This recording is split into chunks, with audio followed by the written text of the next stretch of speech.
This is your 2-minute warning. 2-minute warning. America Free Radio starts in 2 minutes. All notifications are going out globally as we speak. This is a time-sensitive program tonight. It is vital that you tune in, call your friends tonight and have them tune in. This is a time-sensitive program tonight.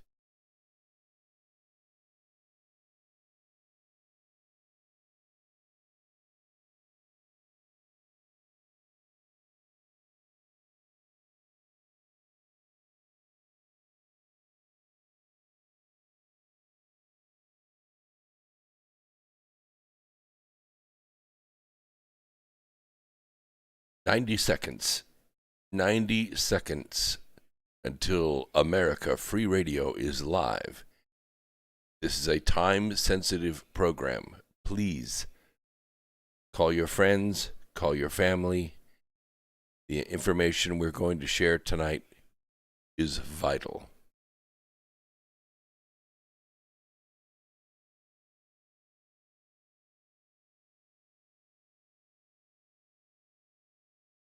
One minute. 1 minute and counting.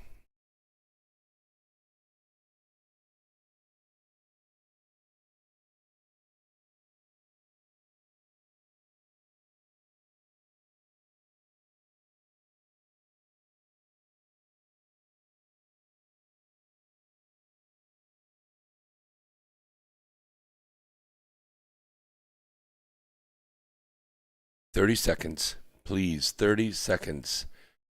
Call your friends, call your family, text them, send it out on social media, share this link immediately, no matter what platform you're listening to. This is a vital, time-sensitive program tonight."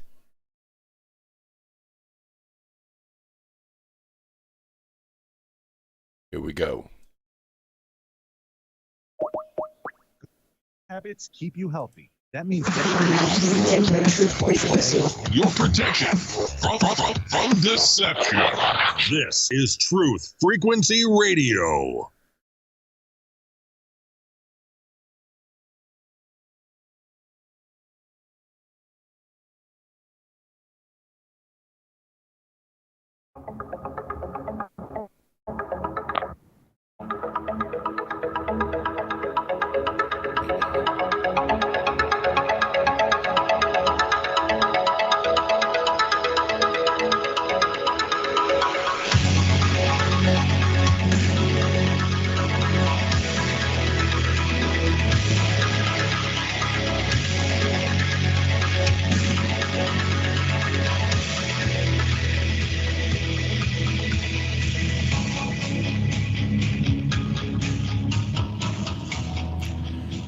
All right. Greetings, Earth Explorers. Welcome to X Squared Radio. We're coming to you live through the America Free Radio studios, somewhere east of the Appalachian Mountains. We are streaming live on the Truth Frequency Radio Network, also on Twitch, on Facebook, and DLive.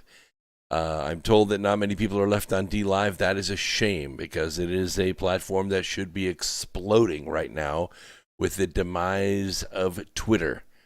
All kinds of refugees are scattering throughout the cyber airways, and some of them are going to DLive. We'll be giving away some lemons later on DLive, so please tune in, and we will be generous tonight. Got a lot of vital information to give out to you tonight, and it is time sensitive. Jacob, good to see you out there. Sergeant Friday, I am so glad you're there. And yes, I'm doing fairly well right now, given the circumstances.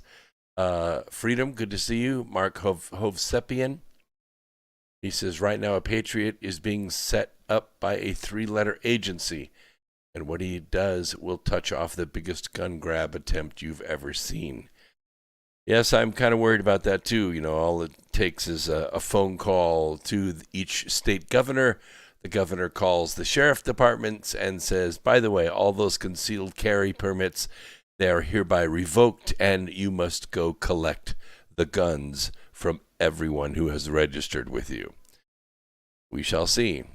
Tony M., good to see you. Blue Jacob Onslow, reality nonfiction, J. Scott Weller, nice to see you. Eric, Delina, chat room is filling up, and I so appreciate you being here tonight. All right, let's get started because we have a lot to cover, and some of this is a little hard to swallow, but it must be done. I've been cautioned to try to make this program as positive as I can, and I will try to do so. Mona, I couldn't do this show without you. I'm so glad you're out there watching right now. I see 2020 saying they just got rid of many channels on here. If you haven't noticed yet, we can't donate lemons for some reason. Really? Did not know that. Well, I know all the platforms are under attack by the hosting agencies, not by other platforms, by hosting agencies, because of what happened to Parler. Parler, as you know, was summarily dismissed from planet Earth by none other than the world's second richest man, Jeff Bezos. Trolley Forest, good to see you there. Roy, nice to see you there too. All right, let's get going. What's going on in China? I have to do a little bit of this because it will set up what this segment is about. China's battle with increasing coronavirus caseloads hitting 10-month highs. Yes, that's a little different than what you've been hearing from the fake stream news, isn't it? It has undoubtedly clouded the economic recovery while officials have locked down more than 28 million people across multiple municipalities. And this comes straight from Reuters. I see. All DLive accounts with X tag label cannot donate lemons. Well, we are an X tag label because we're not gamers. Anyone who's not a gamer and has a podcast on DLive is rated as an X tag. I didn't list as an X tag, but they forced me to be an X tag. X tag basically means adult content, not for kids. Heibai's officials have put 3 cities, Shijiazhuang, Shitai, and Langfang, into lockdowns last week to mitigate the virus from spreading further. Beijing authorities expanded screening and prevention measures as cases continue to rise.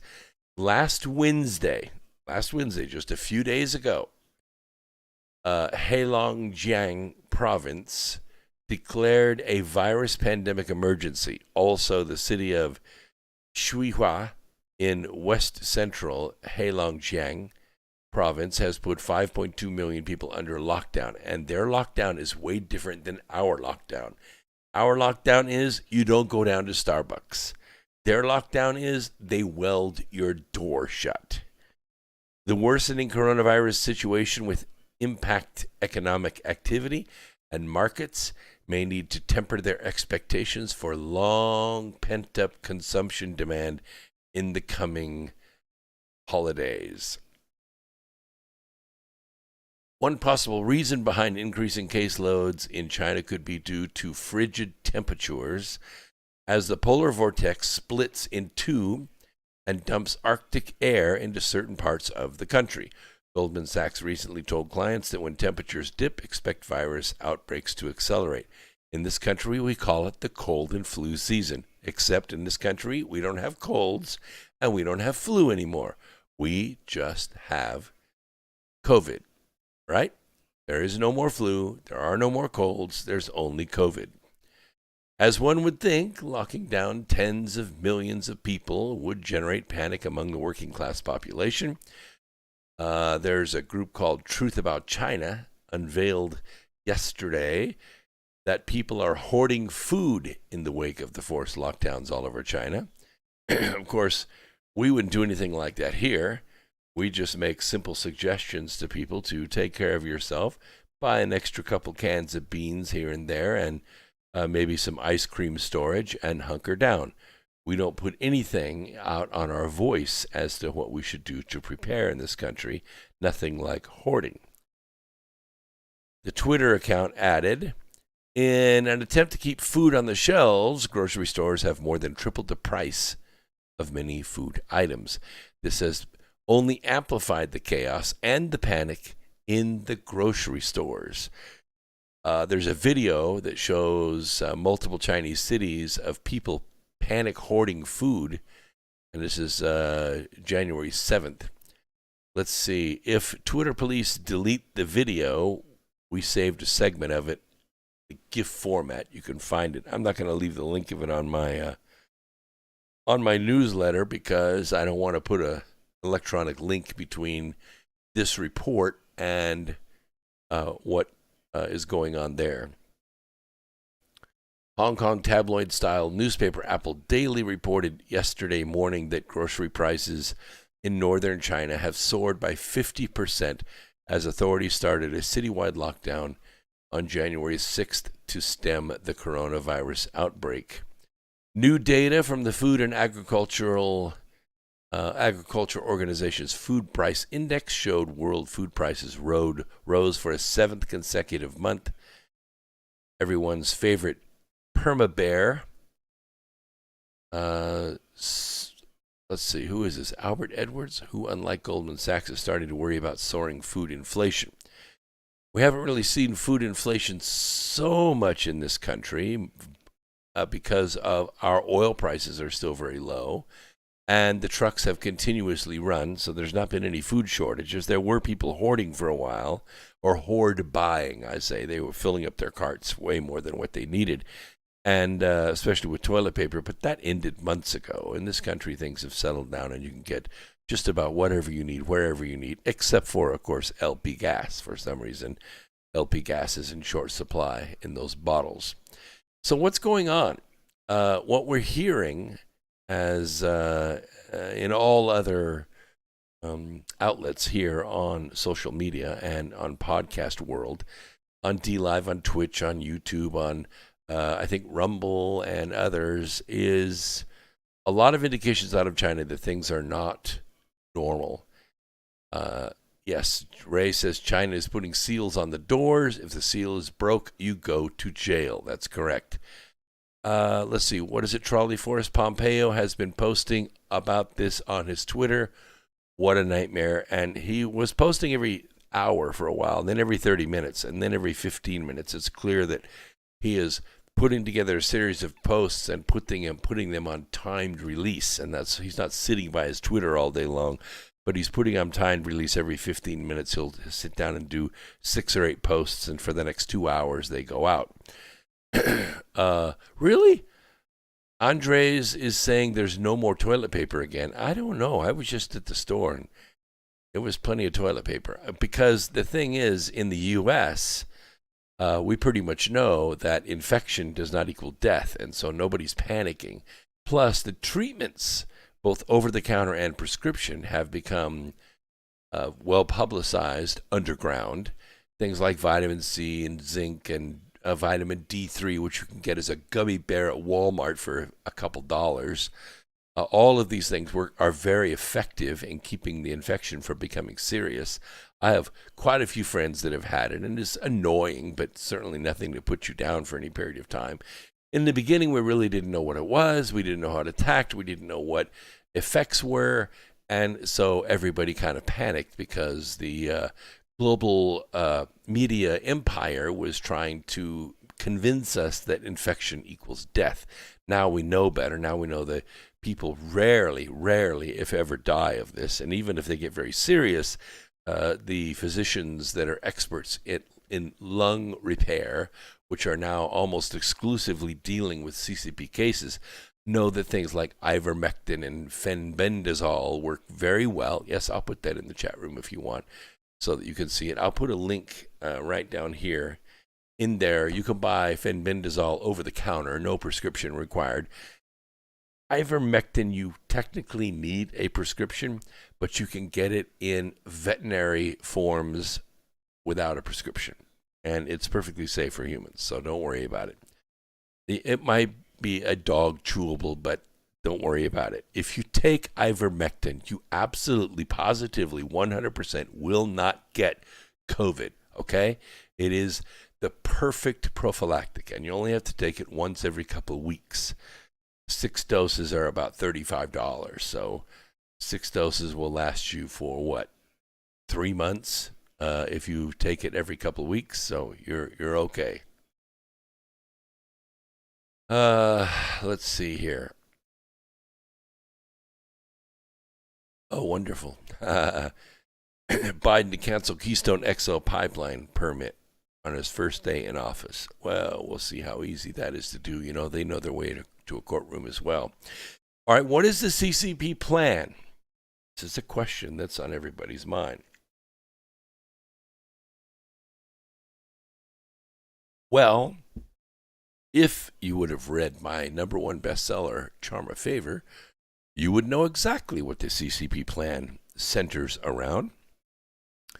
But since you didn't read the book, you can always go to Amazon and buy it and catch up, because technically the book doesn't really end until May of 2021 as far as the sequence of events. But I told you something over a year ago, and I could go back and play the clip, but I'm just going to tell you what it is. When the Trump economy was bringing the world to its feet for the first time in nearly 100 years, just as Trump had finally brought China to the negotiating table to sign the world's first fair trade agreement with the communist superpower, I told you that we had just entered the most dangerous period since the founding of this country. I know you shook your head and said, what is he talking about? In my book, Charm of Favor, I described a plot to use a nuclear EMP weapon designed by China and North Korea by a Pakistani engineer here in this country. This plot was real. The force and evil behind it was real. What I am about to share with you, it may wake you up. It may put you into an emotional coma. It will most certainly humble you, because I know none of you have considered anything like this, except in movies like Red Dawn or any of the White House attack movies that have been out recently. It has become accepted knowledge that America's intelligence agencies missed the 9/11 warning signs. But that's not entirely true. Signs were seen by our intelligence agencies, but for some reason, they chose not to take any precautions. We were so convinced that the fall of the Soviet Union had rendered the world safe again for a millennium. I don't think I need to remind everyone of what happened on 9/11/2001. But then again, we know what we were told happened. What we saw with our own eyes on the fake stream news was not what happened at all. Now, is it? The point is that parties inside our own country participated in that terrible event. They killed innocent people for money and for power and for politics. The National Defense Authorization Act, which Trump vetoed, and the establishment party overrode that veto, was written decades before that event and only needed the blood of Americans to convince us to willingly relinquish our freedom and our privacy forever. I share this vignette as a means of showing that there are always signs. I tried to tell the world about them this time, but being a #1 bestseller on Amazon is not enough to get people to pay attention. We, for whatever reason, ignored them for political purposes, or we refuse to believe them because they contradict the core tenets of our belief system. China's actions over the last 58 days may be telegraphing an intent we are choosing to ignore. Again, They show all the signs of a nation preparing to attack America. You don't believe me? That's not okay. China seeks a bespoke world run by China with Chinese characteristics, a dream that under Trump was drifting away. I read General Xi's speech to you several times right on this program. It's real, and it is right now. China appears to be laying the groundwork for a justified attack on the United States, perhaps in the South China Sea, or perhaps somewhere else. It will be a military attack, not an act of cyber warfare like we witnessed on November 3rd. That was all too easy for them, because they had already bought the governors, the secretaries of state, the entire Democrat Party, some Republicans, and thousands of bureaucrats inside our own government. They made their made-for-TV virus and then used their ownership of the global media empire to sell us the fear. When the Chinese became accusatory, it's telling. They didn't blame the CIA, as they usually do. They blamed it directly on American soldiers. That gives them the right to counterattack. Let that sink in for a second. Let that sink in for a second. Right now, as we speak, there are 30,000 American troops standing on sidewalks in Washington, D.C. We haven't even hit back yet, and they are accusing us of causing the virus. American military deliberately infecting China is an act of war worthy of a military response. That's what they're saying. In October, the 2019 World Military Games, guess where they were held? Wuhan, China. And their media trumpeted the Americans winning just 8 medals while China won 239. It was then that we supposedly infected Wuhan citizens with the American virus. China is now defenestrating foreign media. That means they're sending home reporters from the Wall Street Journal, New York Times, Washington Post at just the opportune moment. No nation wants journalists around when it is planning a sneak attack. And with its economy ravaged by Trump's trade war and the virus shut down and now back at full production while America's economy is in total shutdown and in the grip of an active pandemic, there will never be a better time for them to attack. Here in America, the Democrats, along with corporate media, eagerly buy China's lies surrounding the nascene of the worldwide pandemic, the propaganda blaming America, the stories of Chinese benevolence, and the efficiency of Chinese methods in getting control of the virus at home. They are actively supporting China's version of the truth.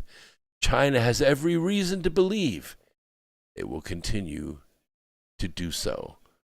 When or if China attacks, the left, that's the Democrats, Antifa, BLM, they're going to flood the streets with anti-war protesters designed to stop America from responding to China's attacks.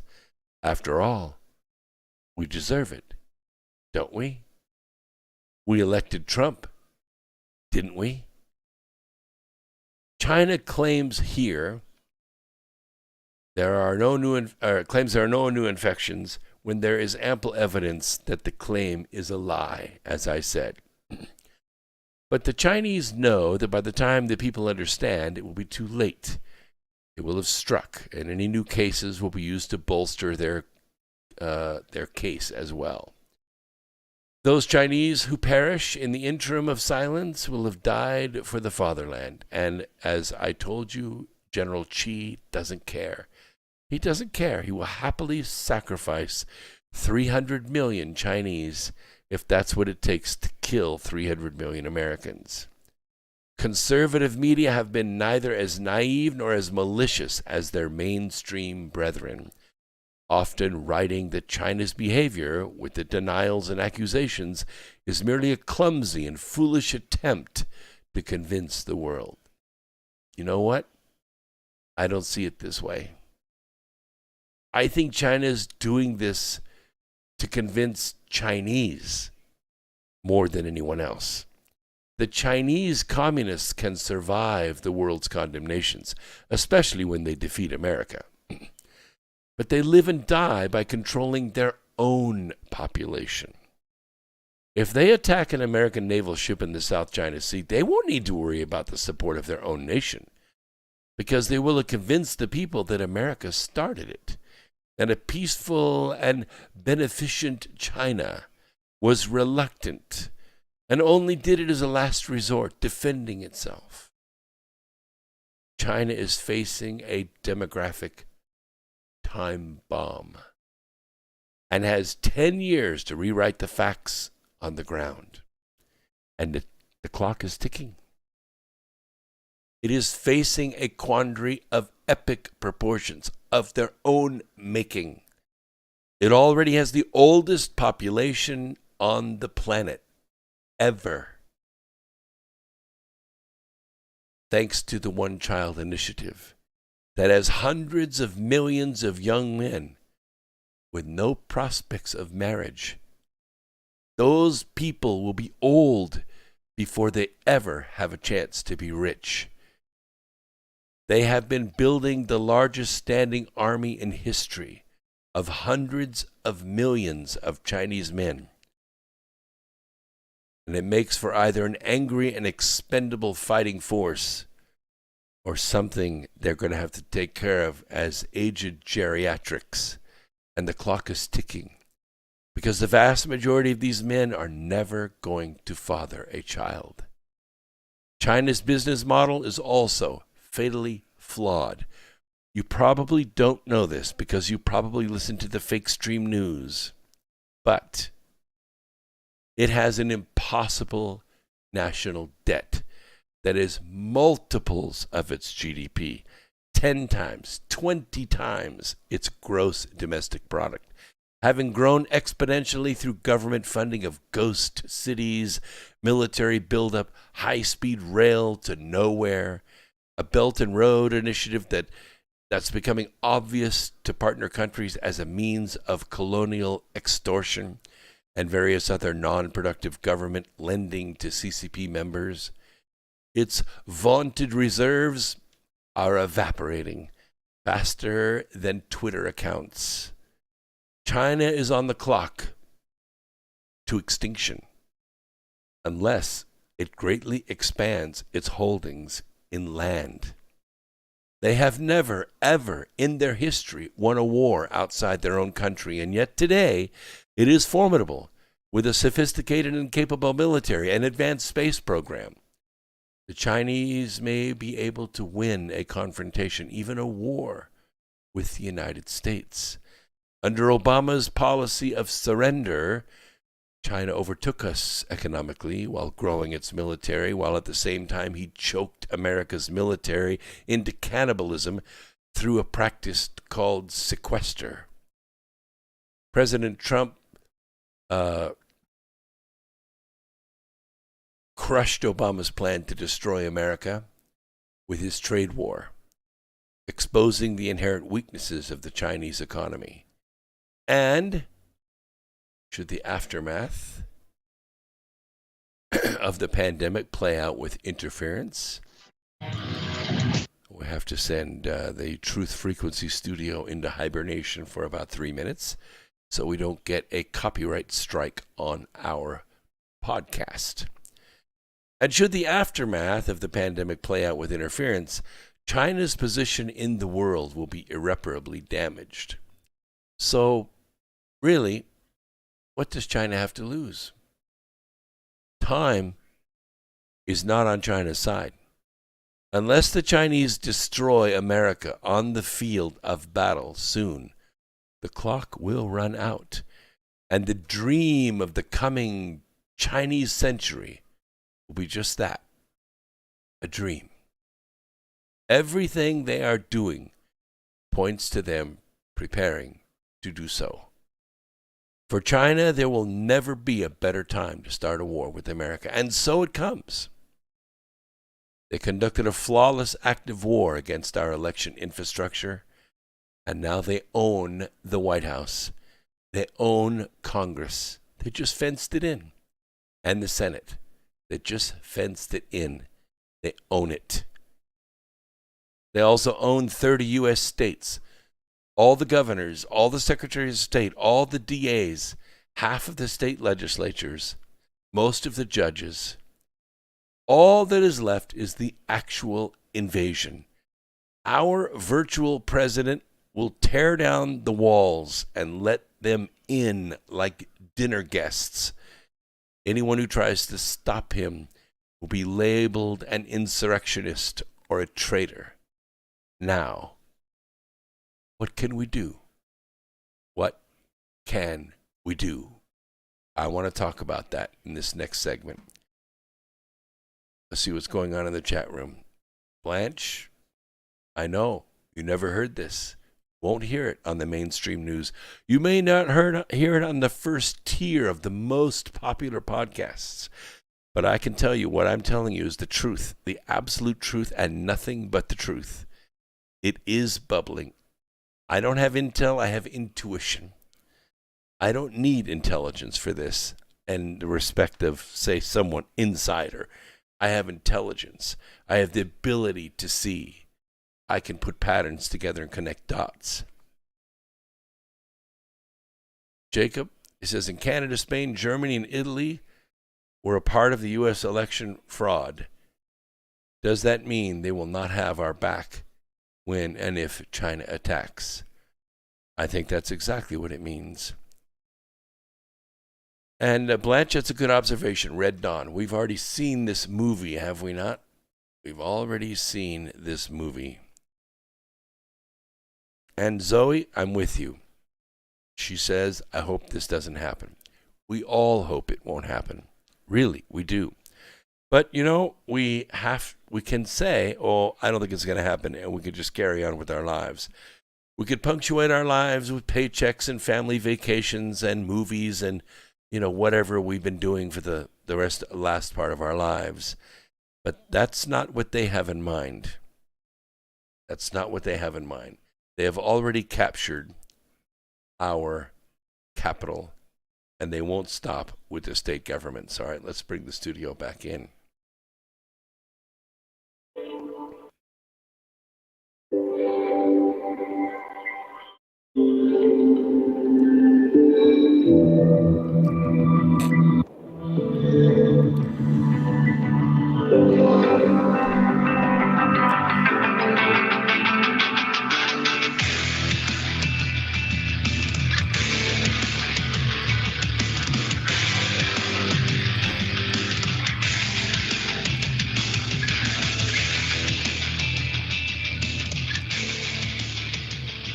Yeah, in the TFR chat room, they're basically picking up on it.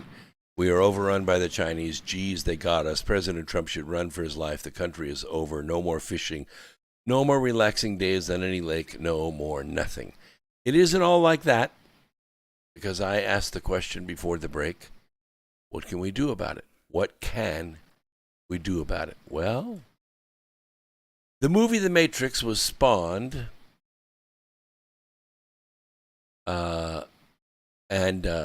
what is that? I just got a text. No one owns the U.S. as long as Trump and the Space Force is in good with the ETs. I get that. I'm down with that. Now would be a good time for them to come on the program. We can make first contact, and it'll be a good thing. The Matrix spawned many a political meme on the choice of staying comfortably asleep in a fantasy world where one enjoys free agency and a meaningful role in shaping the future, or awakening to the cruel reality of being an expendable slave to the agenda of a machine designed to control one's every thought and action. In the film, the protagonist is Neo. He is rudely awakened to the reality by members of a resistance movement who have broken free from the machine. And in a meeting with their leader, Morpheus, is given the choice to remain free by taking a red pill or return to the fantasy dream in that state by taking a blue pill. He takes the red pill, and the fight for good, liberty, versus evil, slavery, begins. Over the past 4 years, we the people have been Neo, and Donald Trump has been our Morpheus, right? The MAGA movement chose the red pill, did we not? In some cases, it was a red suppository, but nevertheless, it woke us up, right? The Dems, the never-Trumpers, the rhinos, they chose the blue pill. They're addicted to it. Today, the battle rages on between the MAGA deplorables and the machine.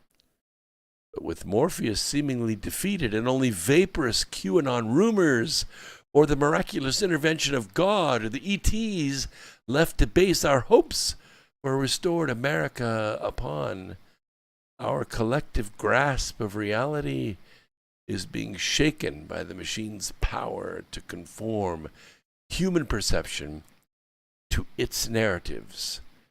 Besides being strapped into solitary confinement behind a mask, who can we trust? And how can we know what is real? The election was, as we continuously remind each other, a winner-take-all battle for control of the nation between hyperpolarized partisans. The key was to win. Cheating, killing, suing, lying, and every form of propaganda is allowed as long as victory is achieved. It doesn't matter. Once you win, you can kill off all the opposition.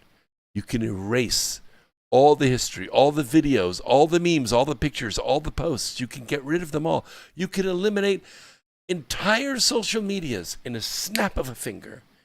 Cut off 1,000 voices like a tremendous shudder in the force. And you never come back. If you've never had a Twitter account canceled suddenly, you wouldn't know what this feels like. To go from 6,000 followers that you painstakingly put together over a decade, evaporate, and go to 50 followers looking like a bot, not reaching anyone at all.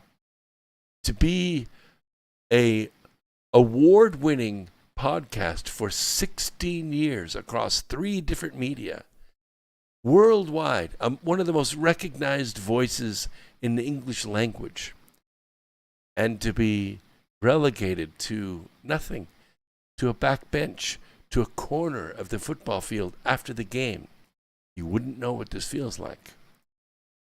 A post-election purge of the losers is inevitable. I suppose we would be happy about it if the purge was removing Marxists from power, now wouldn't we? If we were doing the purging, our standards would be truth-based and our tactics honorable and proportionate, right? Not so with the syndicate. Truth does not matter to them, only the narratives. And their leaders are by nature malicious, often sadistic people who excel at what Hillary, cynically posing as a victim, calls the politics of personal destruction. Trust me, I've been through their meat grinder, and this is going to get really ugly, really fast, and it's going to last for a long time. From here on, under their new, relentlessly repeated revisionist narrative, and you're hearing it already, if you were with me and 500,000 of my friends in Washington, D.C., you would have seen love. You would have seen togetherness and respect for America, for the very ground upon which we walked. We didn't even drop a piece of trash on the ground. Everyone addressed everyone as patriot this, patriot that. We didn't know who they were. From California, Ohio, Texas, Japan, Venezuela, it didn't matter. We hugged and we clicked beers together and we shared in the dream of America. But that's not the narrative that you hear. No, no, no. Now it is a deadly Trump riot. It is a deadly attack, a storming of Congress. What a bunch of crap. That didn't happen. There was no storming. There was no riot. There was no insurrection. I was there. I was an eyewitness. It didn't happen. All that was staged, all that was set up by Antifa and BLM and the Democrats to stop the debate on the Arizona electors, to stop decertifying of the violating states who had put forth a false set of electors illegally, even by their own state's measure. They stopped it. They stopped it. What's going on in the chat room? It doesn't have a name yet, but Dalton, that's a good one. What did Dalton say? Let me page back up. I got to see what he said. My respect, but Earth first. I get it. Earth first, America first. I get it. What did Dalton say? I can't page up that high. You're going to have to bring me up to date. Antifa was the one that did the damage in the Capitol. Yes, absolutely. They were inside the building before anyone else was in. So, Trump will be, in this virtual presidency, the American Hitler. And every deplorable, you're going to be a white supremacist, whether you're white or not. In their minds, and to the blue pill public, this will justify their every action against conservative speech, a thought symbol, an organization, and especially a person if they speak out. Everyone wearing a mask will be told that everyone not wearing a mask is trying to kill them. The reprehensible rhetoric and tactics of the far left Southern Poverty Law Center hate group will become public policy. And they are not alone. Oh no. There are too many nonprofits to list, but they are all demon spawn. They are all designed to destroy your rights and steal your country. And be warned, especially in the early stage, any bravado from Trump supporters will be characterized as hate speech and or sedition and or armed rebellion. Antifa black shirts will look eagerly for people to make examples of. And if you doubt me, you just ask Adolfo Martinez. Yeah, he's now serving 16 years in prison for the unforgivable crime of burning a gay pride flag. How can the MAGA movement not just survive the purge, but emerge from it stronger when it finally wanes? Use your 2020 hindsight and consider what you would do if you were a Russian Christian during the Bolshevik takeover of 1917. In the next 72 hours, you're going to get a clearer picture of just how decisive their victory over America has become. We're now weaker than we have ever been, and they are stronger than they have ever been. But that is not enough. The most important action constitutionalists can take right now is to fully document what really happened over the past 4 years. Because they're going to be scrubbing it. It's not enough just to have YouTube videos or have it on Dropspace or have it on BitChute or something like that. No. Your posts, your pictures, everything you have online, they're all going to be scrubbed. You see, the fatal flaws in the Marxist plans are their lies about the election fraud and all of the other dirty tricks and tactics they orchestrated to take down America. You saw it. You were there. But of course, that's not what you hear now. And if you hear it long enough, often enough, eventually you're going to believe it. You're going to give up on it. You're going to get so tired of arguing with your friends and family that you're just going to stop. Because if you don't, you're going to lose your friends and you're going to lose your family. The left is already purging the evidence from the public record. So today, start getting downloads and screenshots of everything. They are already forming their own titles for what transpired. You think we had a wonderful and peaceful rally on January 6th, but the global media empire is calling it the deadly Trump riots. Already. We must load all digital documentation on an off-grid external hard drive and store them in EMP-proof containers. We got to make paper copies. Yeah, paper copies of the most important items. Store them in Ziploc bags. So one day we can restore the truth of what happened. If you have skills, create media to disseminate the truth. From one-page bullet point flyers to feature-length documentary films.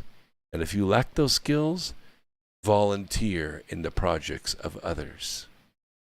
Number 2, go low-tech. At least part-time from now on. Write and mail letters to one another. Get a landline telephone. I know, what's that? How about a CB radio? I just bought one. Or a ham radio. I have 2 as backup communications methods. Start using paper currency, silver or gold more often to counteract the push toward a cashless society.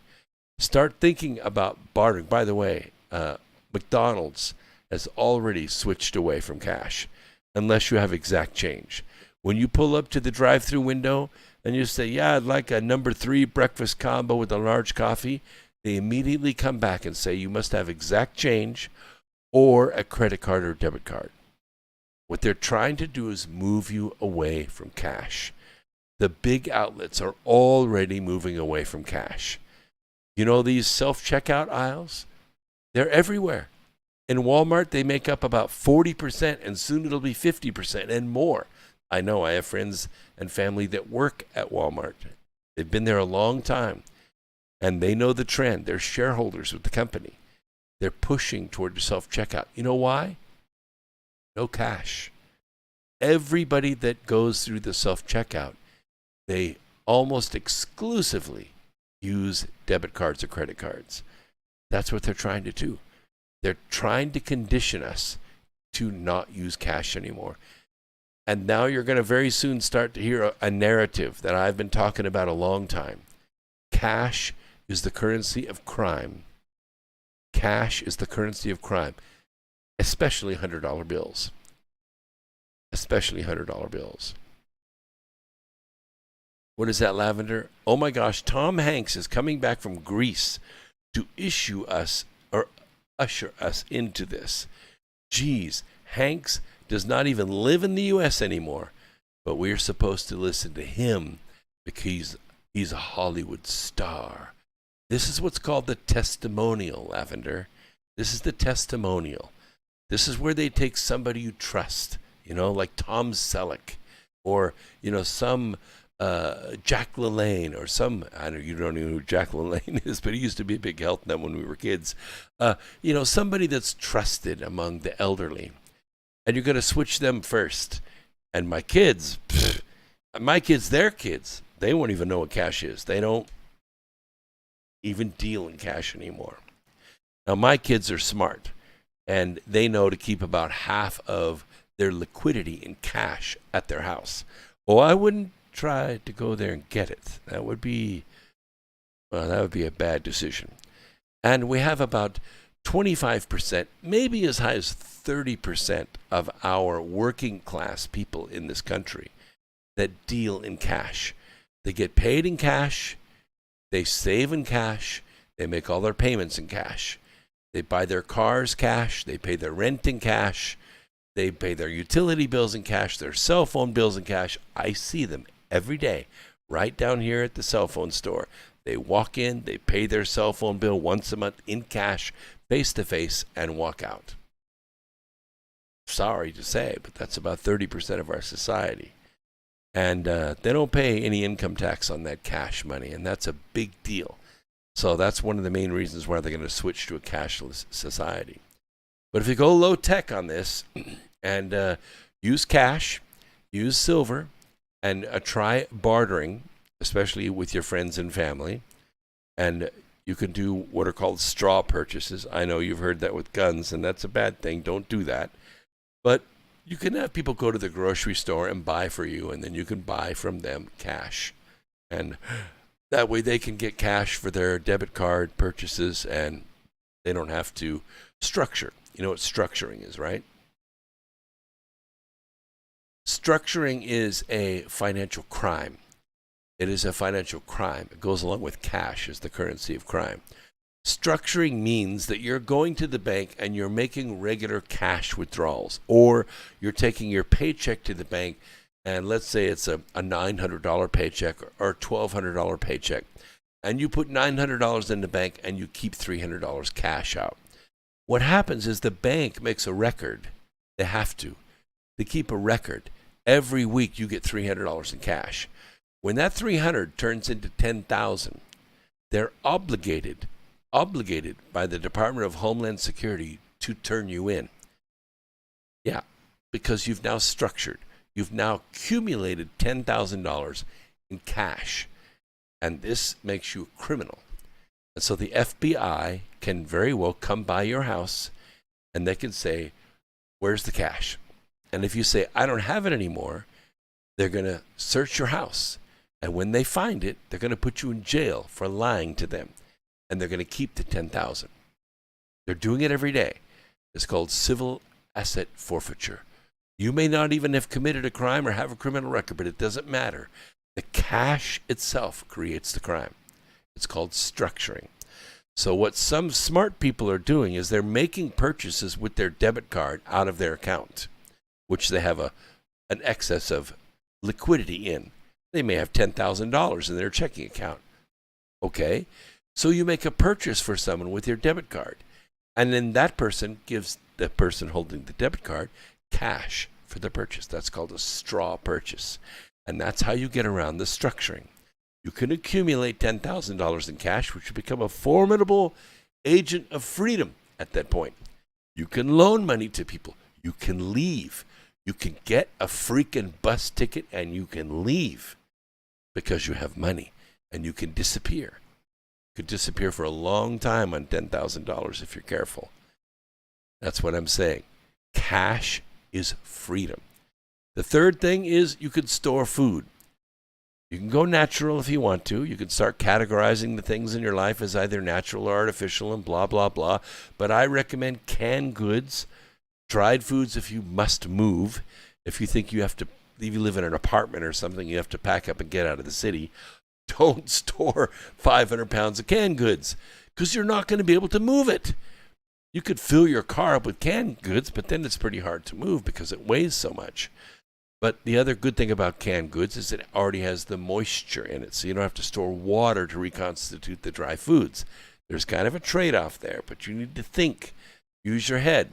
If you live in an apartment but you have family that owns a farm 200 miles from you, you don't need to store a year's supply of food. All you need to do is store enough food to get from your apartment to your family's farm 200 miles away. And you could walk 200 miles in about 10 to 15 days. So you can carry 10 to 15 days supply of food with you, and that's all you need to store to get to the farm where your real stuff is stored. See, there's ways of doing it. You could put food storage in other areas. You could be smart about it. Make a plan. Number 4, you need to go underground, especially if you've been a rabid Trumper for the last few years, because you're going to be on a list.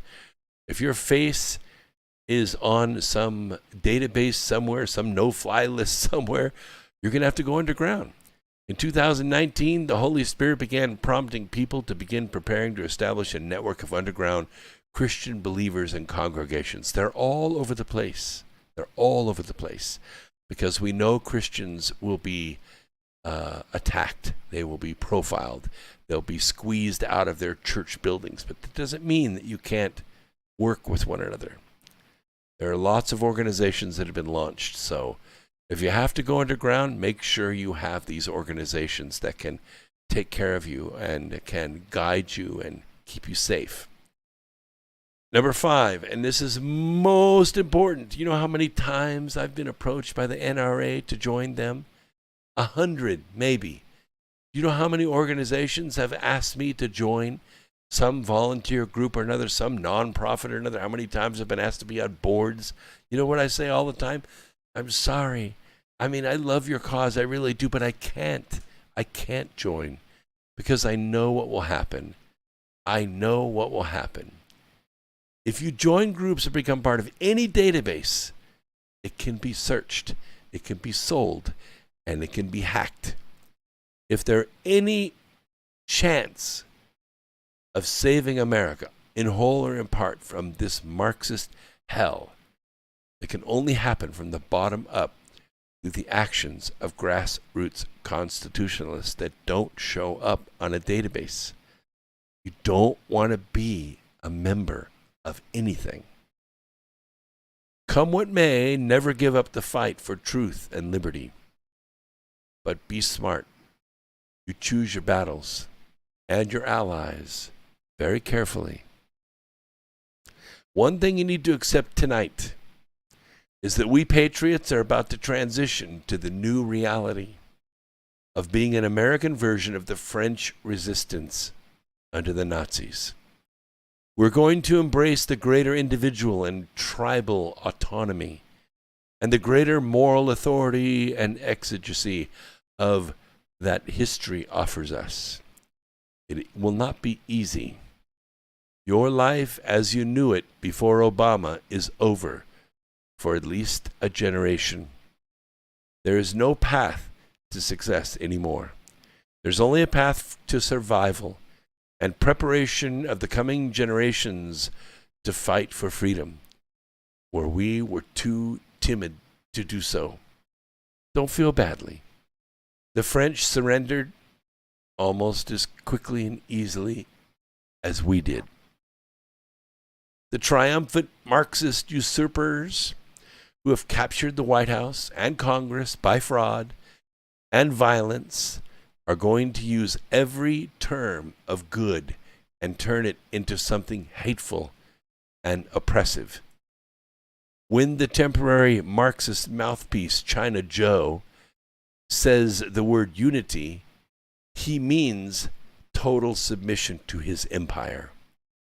Think of the Emperor Palpatine calling for unity in the Senate. His words are an insult to intelligence and vile mockery of every American who has ever shed blood in the cause of liberty. I have said for 2 years now that America Free Radio is the voice of the revolution. You see, the Second American Revolution has begun, just as the first one began 2.5 centuries ago, and just as the Christian church began 2 millennia ago, under aggressive occupation by an evil regime determined to crush us. And even as we must undermine, sabotage, and otherwise resist its inhuman agenda, we must organize and implement a plan to overthrow and replace it. It is our constitutional duty to do that. And one thing you need to realize is this: they are never weaker than they are right now. Oh, they appear strong because we know what they did. And we will never be stronger than right now because we know, we have knowledge. Our kids, their kids, they will forget all about this. I had to put the TFR studio on hold during their break, but we'll bring them back in 3 minutes. Don't worry about it. All we need to do is assure Donald Trump that we are with him. And will he please get back on his feet? If not him, then who? The Biden, Pelosi, Schumer Nazis and their Vichy bootlickers and the GOP, which we will just call them all the syndicate party now. We call this sedition. But a government must be legitimate before it can claim a right to defend its existence. When the global syndicate stole our government through cyber warfare, bribery, compromise, subterfuge, and assassination, they may feel victorious, but they will be driven insane by their own fear that 1 billion people saw what they did. Politically, we have a plan. It goes by the acronym RESET. Run every seat every time.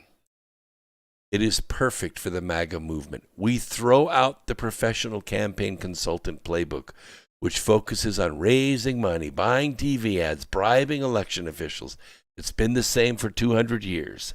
The old paradigm requires public relations and forcing candidates to compromise on their principles to minimize media criticism. The old adage that you can't beat somebody with a nobody. It just doesn't exist anymore. It just doesn't exist anymore, okay? We can overcome this. We can change this. We begin with the weak districts with lousy officials like Sheila Jackson Lee, who's functionally illiterate. She can't debate. She can't appear in public. She's a ridiculous joke. Party doesn't matter anymore. Run as a Democrat to beat a Democrat. Run as a patriot where possible. We reject turf-protecting efforts by the GOP establishment to push MAGA candidates out of the process on the grounds that they can't win, and instead make it our goal to move the ball down the field as far as possible in every game, on every play. We build an army of brave patriots with hands-on experience in campaigning and educate the electorate on the reasons true constitutionalism is better than Marxism. That is until they excise and burn the Constitution and replace it with their own version, expunging the existence of states and governors and sovereignty. The plan, it goes like this. Let me just wait about 15 seconds here. I'll bring the studio back in, and I want to talk to you about this political plan. Each of you could participate in this in some way. You don't have to run for office, but you could support somebody who can run for office. All right, here we go.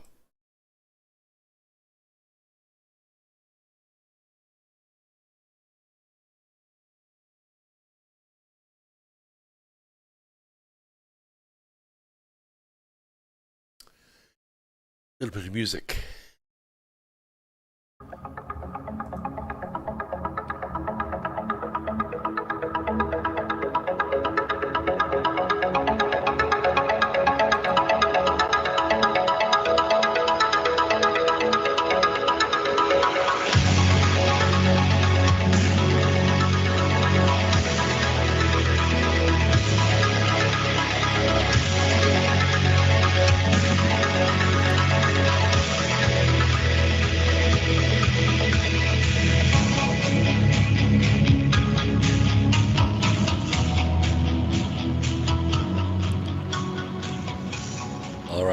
Let's get with this because we got a little bit to cover here.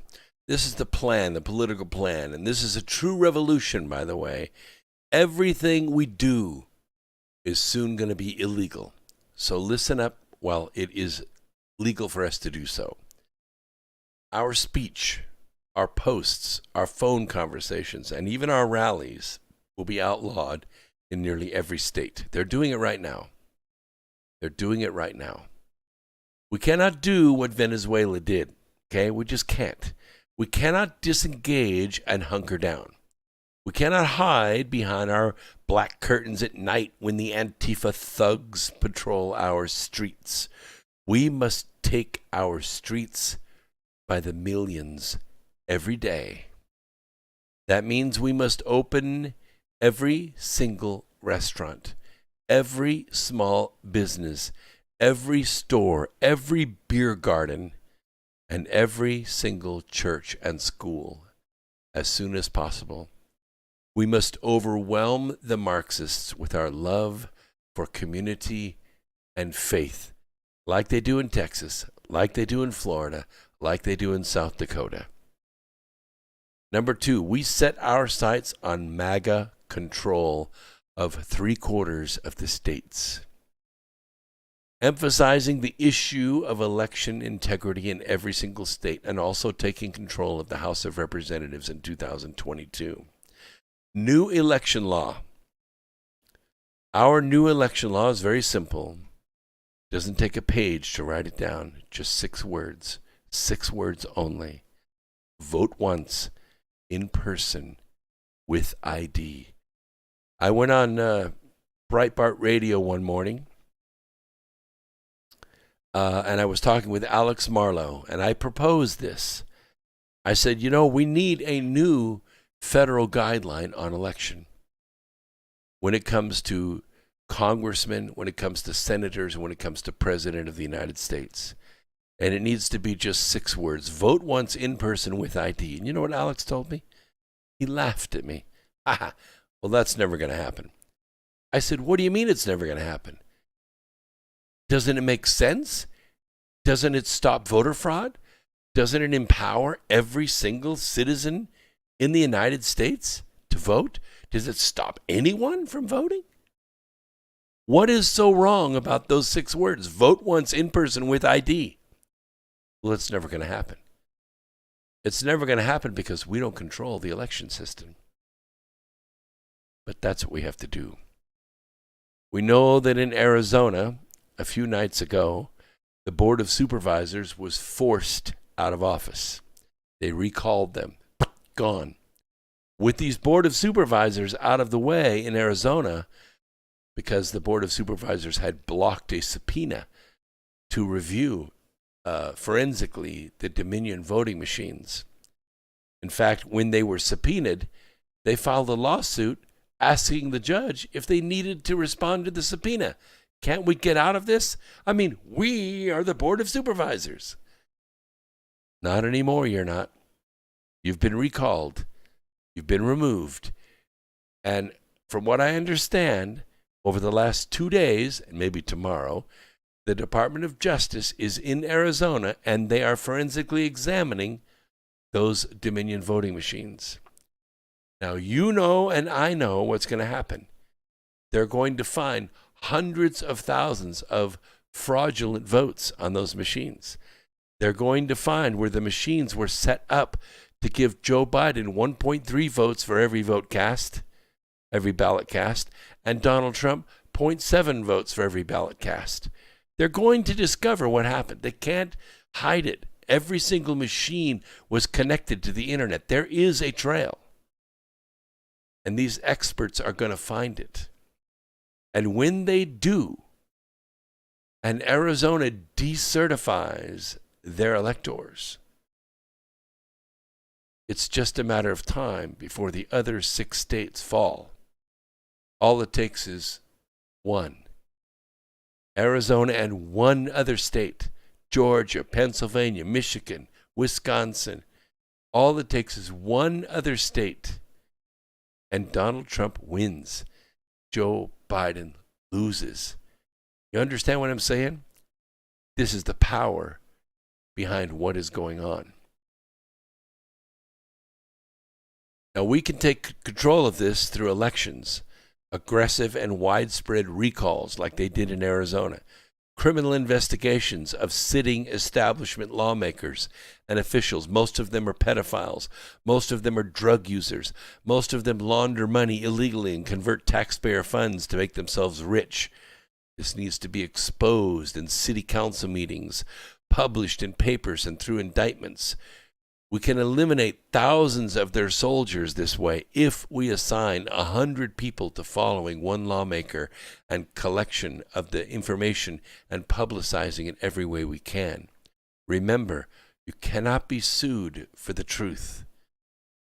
Number 3, in 2023, we use our control of the state legislatures to convene, and this is most important, a constitutional convention of the states per Article 5 to strip the federal government of powers we did not delegate to it.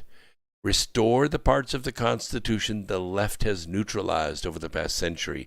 Add new amendments for a balanced budget, term limits, election integrity, repeal the income tax, and strip the Supreme Court of power to thwart the will of we the people as established by this convention. This option must be started tomorrow, as the convention as we know it will be expunged and amended out of existence by the Marxists within 2 years. No more procrastination, people. We must act. We must call our state representatives and senators and tell them to act. If they do not pass the resolutions, they will be recalled and removed from office. With constitutional originalism and limitations on federal power restored, we take back the Congress and presidency in 2024. I wrote the book in 2012 called Alienated Nation. It was a centerpiece of the Article 5 Convention. I know you have been conditioned to oppose this plan over the past couple of decades out of fear that it could be hijacked by the left. It cannot happen with the current structure. It requires 30 states to agree to have the convention, and it requires 38 states to ratify any amendments that are passed. Okay? It just can't be run away. Now that the entire federal government has been hijacked by the Marxists through other means, the genius of the founders in adding a constitutional convention to Article 5 is now made clear.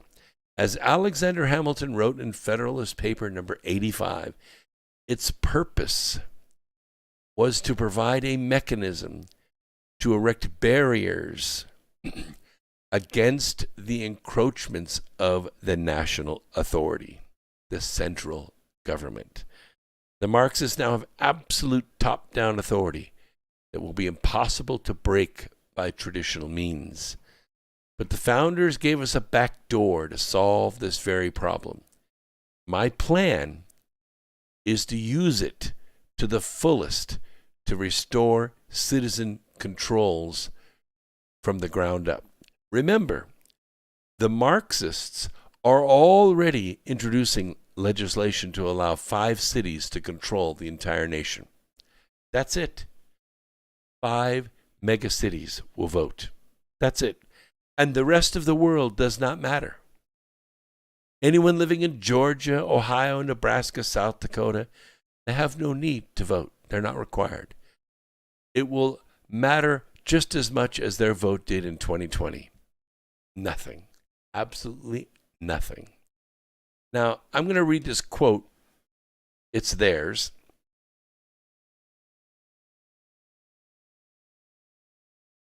And then I want to play for you a Zoom call. This is a Zoom call of federal employees having a meeting. I'm going to play the audio. I'm not going to show the video. It's not necessary. But I'm going to play the audio for you, and you're going to listen to it, and you're going to see exactly what goes on in the agencies, bureaus, administrations, and agencies. Here's the quote.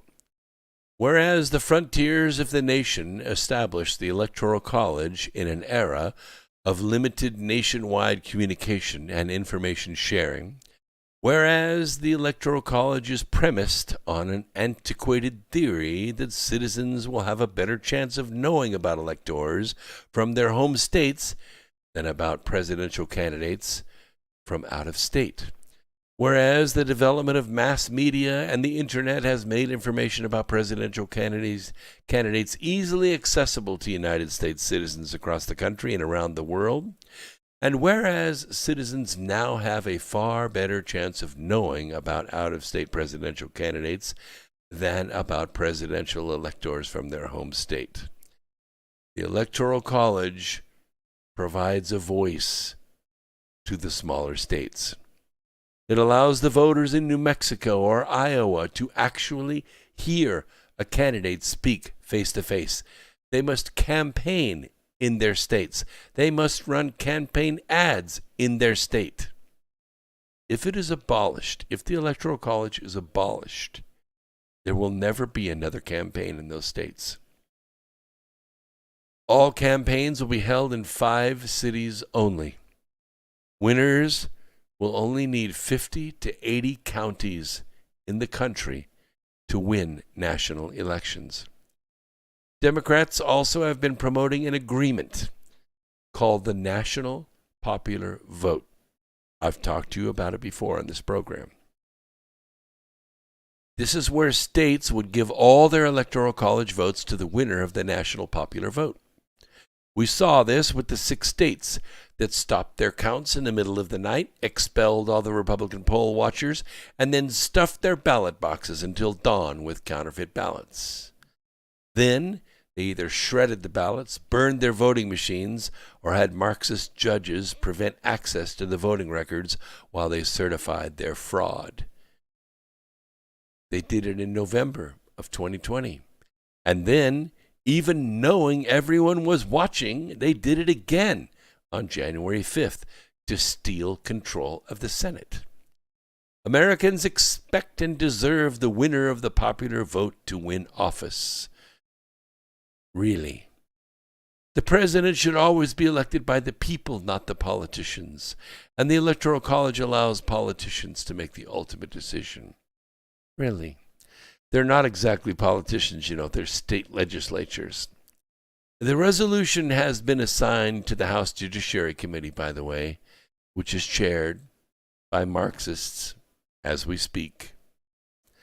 This is what Sidney Powell said this week, and I quote, "All indications are that despite the overwhelming evidence of massive fraud and more evidence available inside the government and other legal options available, the president is taking no action to protect the republic.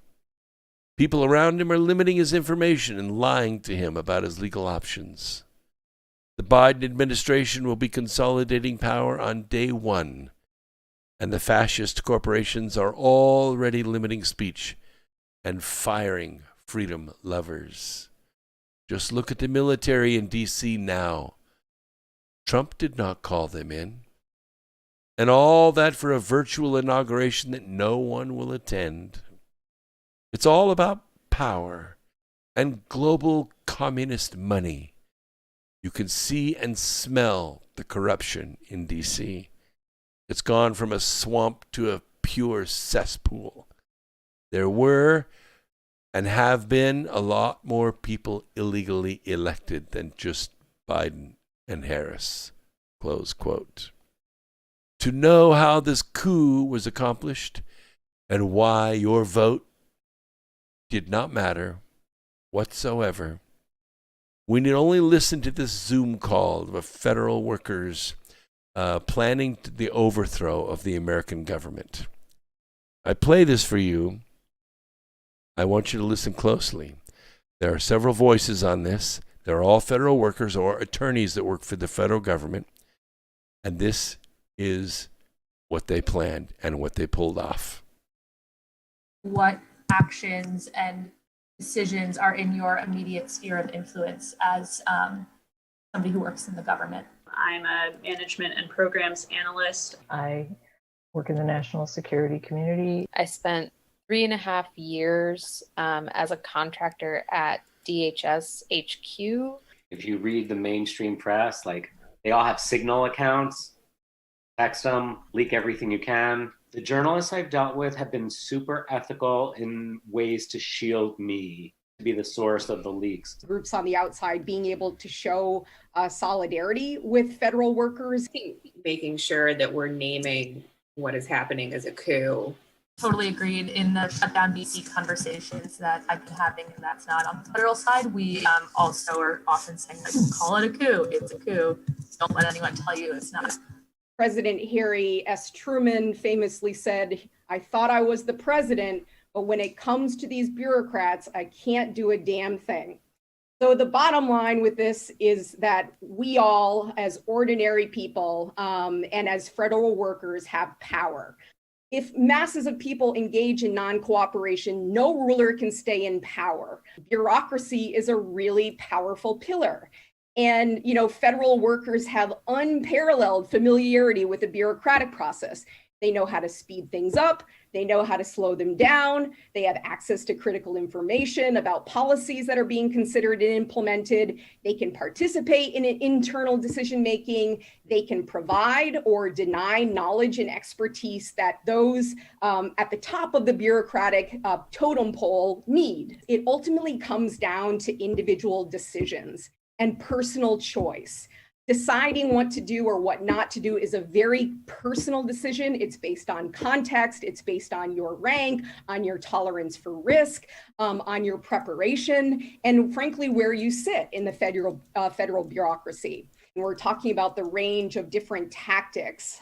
We talk about acts of commission and acts of omission. And another act of commission, albeit highly, risky, and there are a number of great downsides, is leaking. So leaking information about pending or actual policies with journalists, with activists, influential people on the outside. So another act of commission is creating parallel structures or self-organizing units. So organizing in the office place, in the workplace.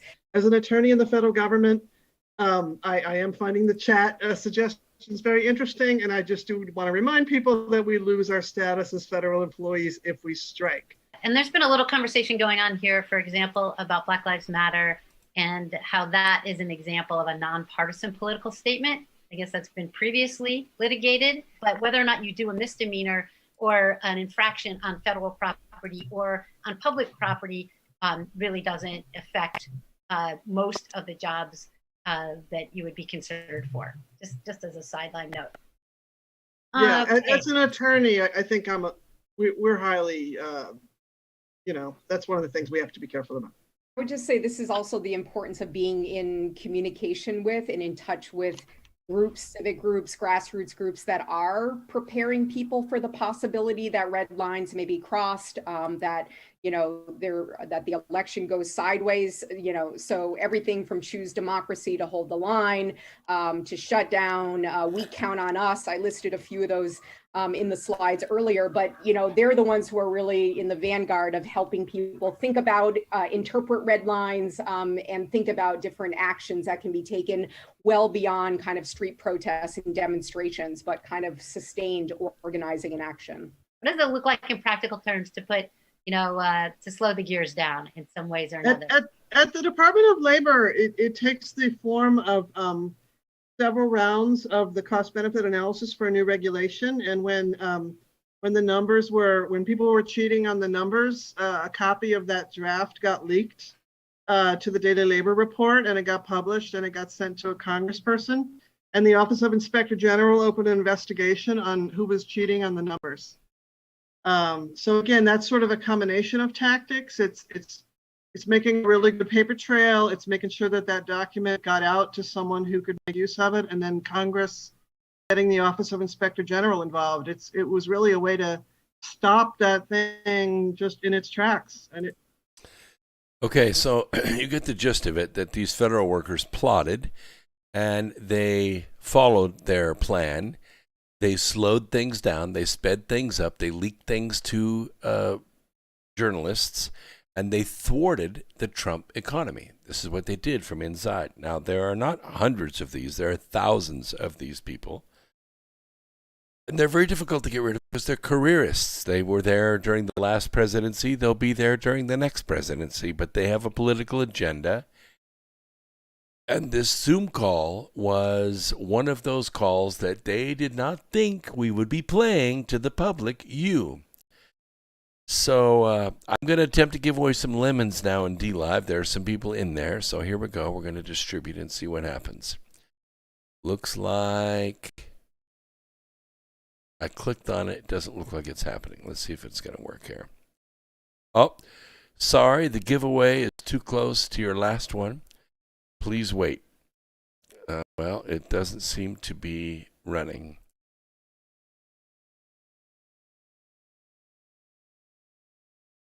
So it does look like DLive has blocked me from being able to give any lemons out. So we'll just have to try this another time. I hate it. It does seem to be something that the DLive community has taken action against us to keep us from distributing to our listeners. So I apologize for that. As soon as that recovers, I will make it something that we can do again. Okay. So I want to talk a little bit about the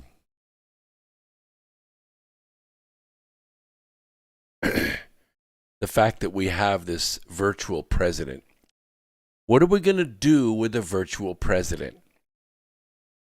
The pretend president may ask for unity, but it's not at all different from a thief asking his victims to agree to let him keep what he's already taken.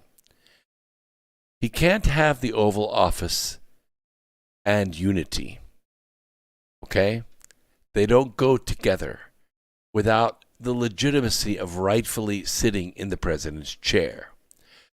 When the criminal calls the victim a liar, and the victim's allegations of what the criminal knows he did as baseless, and the criminal plays himself as the victim of baseless allegations from a sore loser, he has quadrupled down on dishonesty, corruption, hypocrisy, and illegitimacy. The chair is vacant to me. There is no voice coming from that office. There is no longer a possible remedy. We are past making it right. There could be forgiveness and acceptance for acknowledgement and repentance, but neither of those has occurred. That leaves only condemnation and resistance. As for unity, we 80 million Trump supporters have that already. We have it already. You may not see it demonstrated in public anymore. That's okay. We are unified because where we go one, we go all. Right? My friends in the chat room agree. Let's see what we got here. Oh, wow. This is really great. We have about 200 people overall. YouTube about 100, DLive about 60. People are listening on Facebook and Twitch. Really, really appreciate that very much. Please tell your friends this is a high quality broadcast and it is suitable for children. If you, of all ages, by the way, this is a PG-13 broadcast from time to time, but it's mostly PG. So I want to shift gears a little bit. How much time do we have left in this segment? We have about a minute. So, yes, Spoonman, Brooks is live tonight. I am live. Hello, I'm live. I'm live. I'm somewhere in an undisclosed location east of the Appalachian Mountains, Spoon, but I am live, yes. So, and I'm responding to you in the chat room live. So now you know, see, we're live. Everything's together. Cindy Lou, good to see you out there. What is it? What is that? NTT. That's pretty, oh, I get it. Interesting. William, always good to see you out there. Yes, I know there's a conga line of C-130s, C-17s, 762s. Also, don't forget the C-46s. Those are really rare to see in the air, but they're out there for sure. For sure. And Jen, good to see you out there. I see you right through there. No, I don't see you in the chat room. You're right there. I can see you. So I appreciate everybody out there. I appreciate your love. I appreciate your support. And don't forget to smash that like button. We've got to have plenty of those likes. That way YouTube can suggest us as one of the shows that everybody should look at. All right, let's send the TFR studio on park for about 3 minutes, and we'll let them run their commercials, and you and I will talk. Falcon 80th, I am so sorry. Not able to give away lemons tonight. Evidently, some hosting services have gotten to the founders of DLive, and I'm not really sure why that is. I think DLive is actually offshore, but somebody got to their host and said, hey, do you realize that there are no longer just gamers on your platform? My God, now there are podcasters on there, and they're talking about truth, justice, and the American way. Why? We can't have that. You can't let those lemons just move about the country unchecked anymore. That's verboten. So we can't give out lemons anymore, at least temporarily. We'll see what happens. I'll get on the boards tomorrow and find out what's going on there. Yeah, I know. You're exactly right. Can't give away lemons. What is it? But CST received them from us. Oh, yes, I think I can. I can't give lemons out to you guys, but maybe you can distribute them to me. I'm not sure. I'll build them up again. I got about 10,000 or whatever it is. I'm not going to use them, but I have them to distribute to my listeners. Trolley, the lemons are money, okay? They're money. DLive is based on a blockchain cryptocurrency. They're lemons and diamonds and some other increments. But what happens is we, the hosts or gamers, accumulate these, and we can turn them into cash because we tie our bank accounts to the DLive account. And over time, as these things accumulate, and it takes like a gazillion lemons to actually, turn into a tank full of gas, but still, we can distribute them. They're real money. After a while, and I think it is like 90 days or something like that, you can actually cash out cryptocurrency as dollars. You can put dollars in your checking account. So it's real money. It's just their form of cryptocurrency. So that's what it is, Trolley, and that's why it's valuable. I'm not just putting them on there to make good lemonade on your account. It's actually money.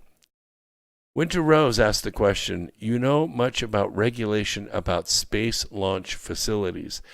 A little bit, and I'm going to share that. We got a space story coming up, and I want to talk about it. It's about the Artemis program. And also about the things that are going on in Texas, because most of the stuff goes on in Cape Canaveral or Houston or Huntsville, Alabama, mission control, but some of it's going on in Texas, and it's kind of out of the way. Private facilities that can be used for launching. Bezos is out there with his Blue Origins program. Did you see the Blue Origins launch? That was really cool. And we're going to talk about the SN9, serial number 9 for the Starship. We'll talk a little bit about that. It's supposed to launch tomorrow morning. I don't know exactly when, but sometime around 9 Eastern time. You probably need to turn YouTube on and look at it live. Okay, let's go ahead and bring studio back in. Truth Frequency Radio.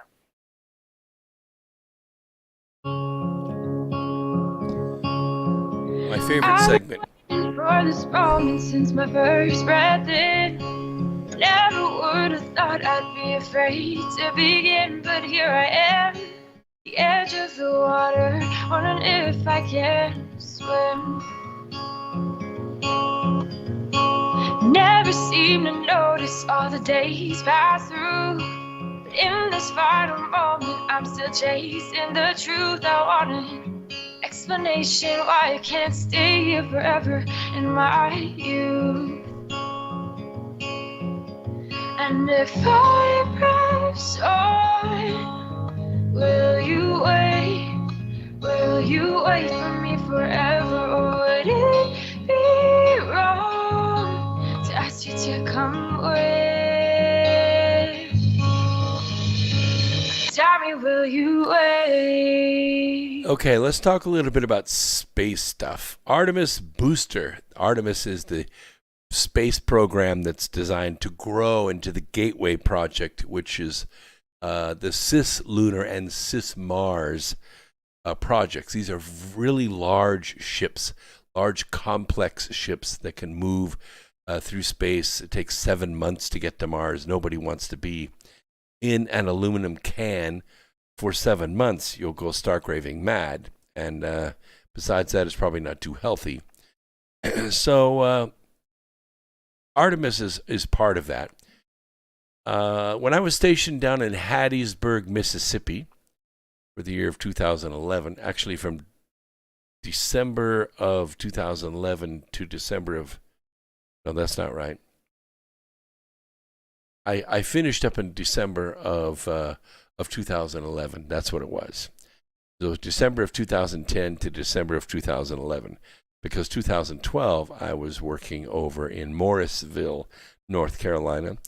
And 5 months later, I was killed on my motorcycle. So that's how I kind of punctuate that life before death, life after death.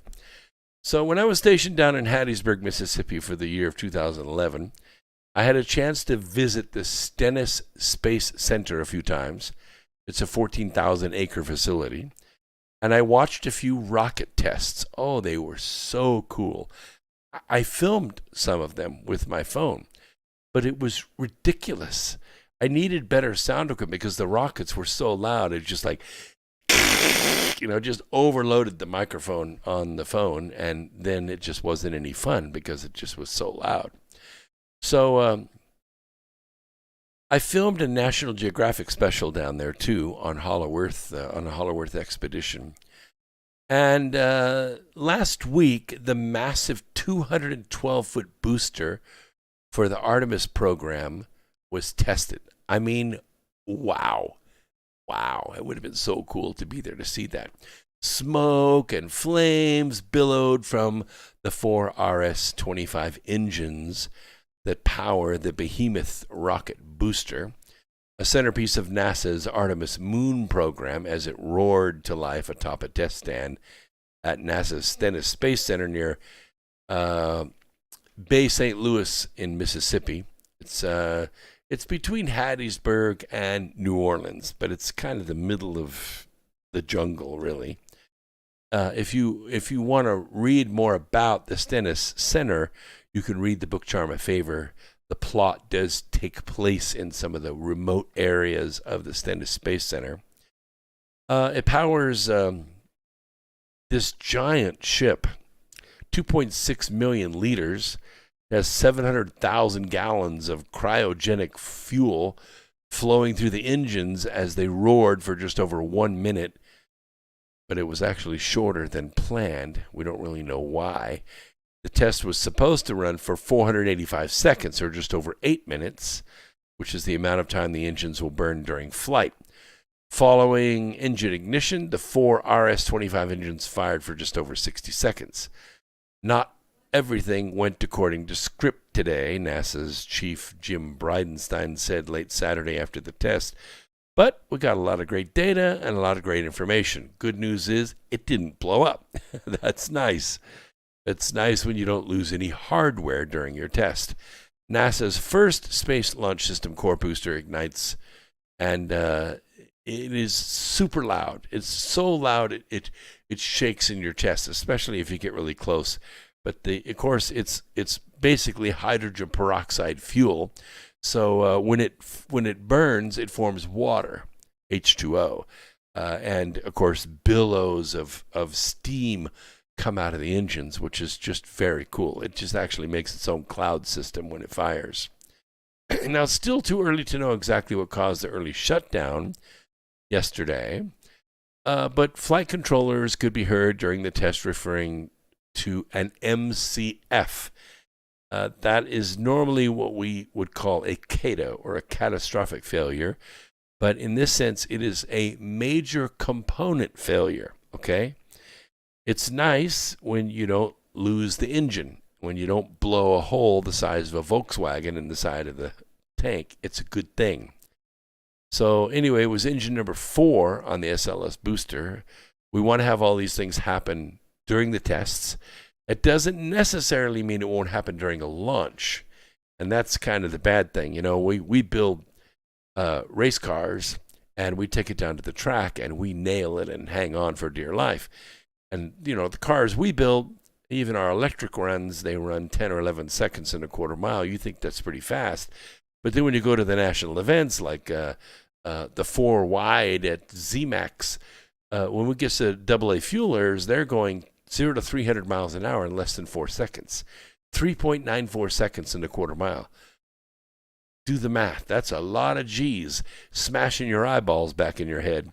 And you just have bicycle wheels on the front and a steering wheel, and that's it. You just nail it and go. The gears are actually the tires. As the tires spin, they grow like this, which actually increases the crankshaft to the ground to get the car moving faster. You just think about it. If you do the math, you have an engine that's turning about 10,000 rounds per minute, right? 10,000 rounds per minute. But if you do the math from the starting line to the finish line, the engine only turns over about 1,500 times. That's it. 1,500 times. 10,000 rounds per minute, right? But you finish in 3.9598 seconds. That's 1/20th of 10,000. You see what I'm saying? Or less. 1,600 turns of that motor from start to finish. And in that amount of time, about 5 gallons of fuel goes through that engine. That's how much horsepower. We're talking 4,000, maybe 5,000 horsepower. And when there's 4 cars side by side, you're really talking about 25,000 horsepower between those 4 cars.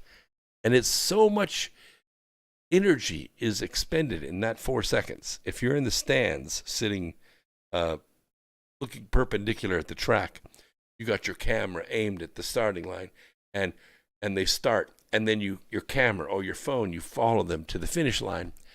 When the cars go past you, your eyeballs will shake in your sockets of your head because of the shock wave, the vibrations.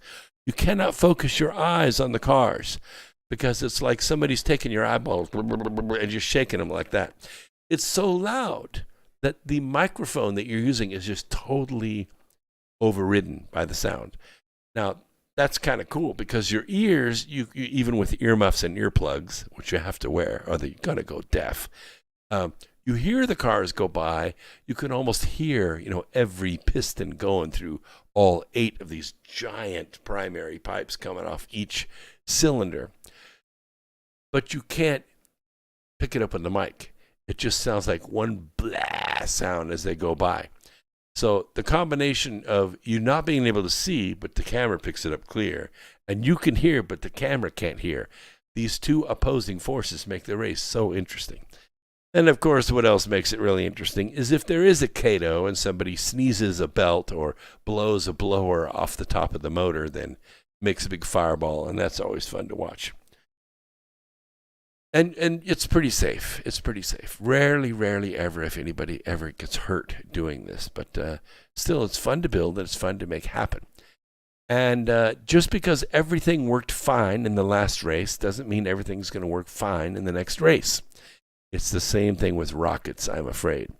They can test and try to get, redundancy and backups and all that. But you have a major component failure, you're just going to have a major component failure. And, these kind of rockets, when it comes to government stuff, it used to be built by the lowest bidder because that was just the government contract. But since private industry has got involved in these things, it's no longer the lowest bidder. It's now the most reliable supplier. Mm-hmm. Yes, SpaceX is it certainly does it cheaper than the government can do it because you don't have layers and layers and layers of bureaucrats trying to pay for their mortgages too in the private organizations. But that being said, every single time there's a launch, SpaceX makes about $14 million. Yeah. And you know what? They're pretty good at it and they're making money. Elon Musk is now the richest man in the world because of what's going on there. And we're just talking about billions. We're just talking about billions.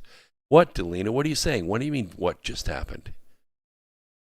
Could the planet be a huge spaceship with the inhabitants actually living inside the planet that Admiral Byrd found? Zoe? I don't know.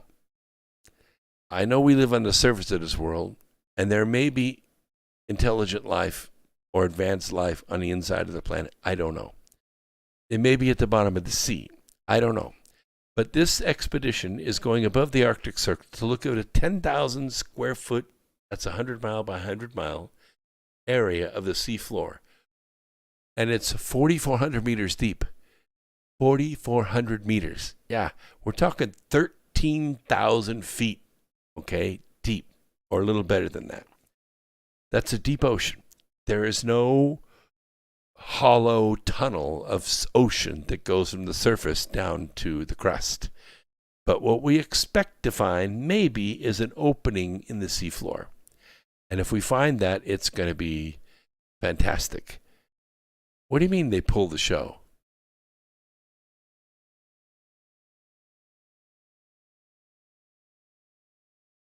They pulled the show? What do you mean?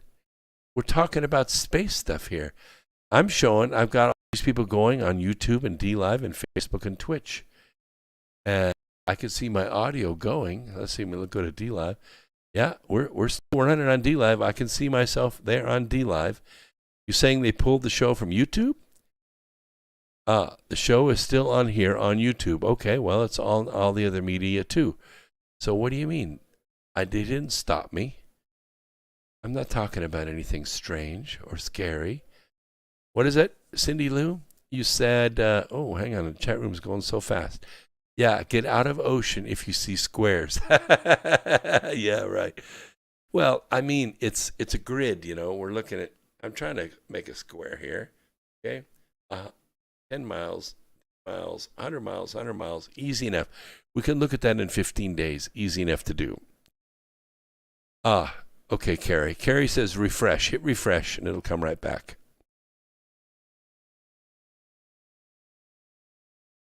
Andrea says NASA still pays off way more congressmen than even China. I don't think so. I think China pays way more. NASA doesn't have that big a budget. And NASA is just an organizational agency anyway. They're not the ones that really do the work. They're not the ones that really build the stuff. They have the facilities and you can test. Yes, they have Cape Canaveral and they have Houston and all of that. But, NASA's not everything, okay? There's stuff that launches down in French New Guinea. There's stuff that launches out of Texas. NASA's not everything, and they're going to lose their franchise on it very soon because private industry is taking over. It's a gold rush. So, Mr. Honeycutt with NASA said it's too early to know if a second hot fire test will be required at Stennis or if it can be done later at NASA's Kennedy Space Center in Florida, where the SLS is scheduled to launch the uncrewed Artemis 1 mission around the moon by the end of this year. Similarly, it's too early to know if Artemis 1 will still be able to launch this year. I think it's still early to tell, Bridenstine said, of whether a 2021 launch of Artemis 1 is still in the cards. As we figure out what went wrong, we're going to know we're going to know kind of what the future holds. That's a weird sentence. And we also don't know what Washington is going to do. We don't know if AOC is going to say, hey, wait a minute, I need my Green New Deal. I want all that NASA money. We don't need to go to space. That's a bunch of crap. Let's spend the money on the Green New Deal. You don't know. I'm just saying NASA's just a government agency. But see, a lot of this is out of the hands of NASA. It's out of the hands of the government now. Because once we know we can go to the moon and get the helium-3, I'm afraid governments are going to lose their franchise on it because private industry is going to be going for it. They're going to be going for it, and they're going to be selling off that helium-3. And we're not talking billions. We're talking trillions. We're talking more money than countries earn. Yeah. During a press conference on the 12th, which was just 5 days ago, John Shannon, Vice President and Program Director for SLS at Boeing, said that the engines needed to run for a certain amount of time to get the data they needed. If we had an early shutdown for whatever reason, we get all of the engineering data we need to have high confidence in the vehicle for about 250 seconds. Well, they didn't make it, so they're going to have another burn. Since the test was stopped short of 250 seconds and before the teams were able to gimbal, that is to move the engines, because the engines are steerable, to help keep the ship moving in the right direction, exactly how much data and how confident the teams are in the vehicle is yet to be determined. Saturday's test was initially moved up an hour to 4 p.m. as test preparations were ahead of schedule. However, during the countdown, engineers put the count on hold to work through water deflection system checks and other tests on the engine test stand itself. The teams were able to work through the issues and resume the count in time to complete the test Saturday despite the short run time. The exercise is known as a hot fire test, but the core Space Launch System, which is SLS, booster components, the 4 main engines, fuel tank, and rockets, computers, and avionics through their paces. The test simulated a launch while holding the rocket firmly in place, affixed to a test stand. These test stands are massive too. They're like big frameworks, and it takes a long time to bolt it to it. And also the rocket when it's shooting down, it's kind of shooted out to the side. So you have all this billowing clouds pushing out to the side. It's really quite spectacular. I wish that when this happened back in 2011, I would have had a better camera system to film that, because it was really quite spectacular. The anatomy of the Space Launch System. NASA's Space Launch System was first conceived in 2011 and is finally coming together for an uncrewed trip around the moon sometime later this year. I just have a knack. I don't know what it is. I just have a knack of being at the right place in the right time in history. I'm kind of like Forrest Gump when it comes to that. I was at the Space Center in 2011 when the test stands were first being run there, and it's awesome. It's just awesome. I could take years and just go down there and watch it and be part of it. Together, SLS and Orion are the 2 major components of NASA's Artemis moon program, which seeks to return astronauts to the moon as early as 2024 if Elon Musk doesn't beat them to it with the Starship.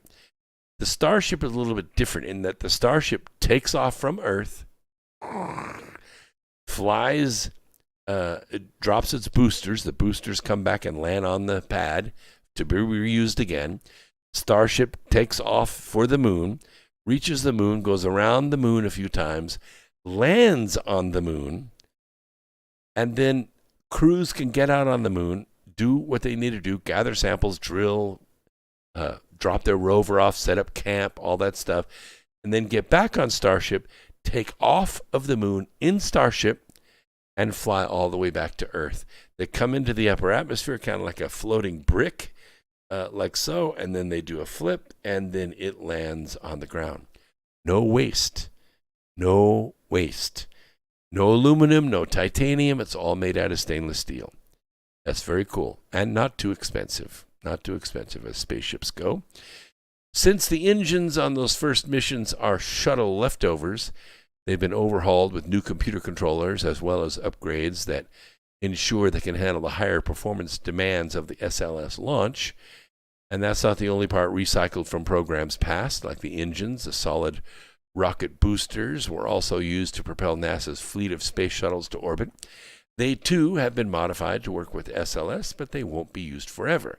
As technology evolves, the side boosters will be swapped out for advanced boosters. The SLS will contain a pair of these boosters strapped onto the side of the core stage. It consists of 4 RS-25 engines at the base of the vehicle, and stacked on top will be the rocket's components with an Orion capsule and service module perched atop. Super interesting stuff. The whole vehicle will be capped off with the launch orbit system and is designed to pull the capsule away from the rocket if something goes wrong during a launch. NASA has been systematically testing the various components of the SLS rocket over the past few years. The agency tested each of the main engines separately to ensure they fired up as expected. The testing went smoothly, but it wasn't without issues. As I said, no catastrophic failures, just major component failures. The secret is testing. The 212-foot core stage of NASA's new mega rocket, the Space Launch System, rolls out of the Michaud Assembly Building in New Orleans, Louisiana, on January 1st, 2020, and it went forward for critical green run tests. With the ignition of the 4 engines, it closes out a critical period of pre-flight testing for the rocket that NASA referred to as the green run.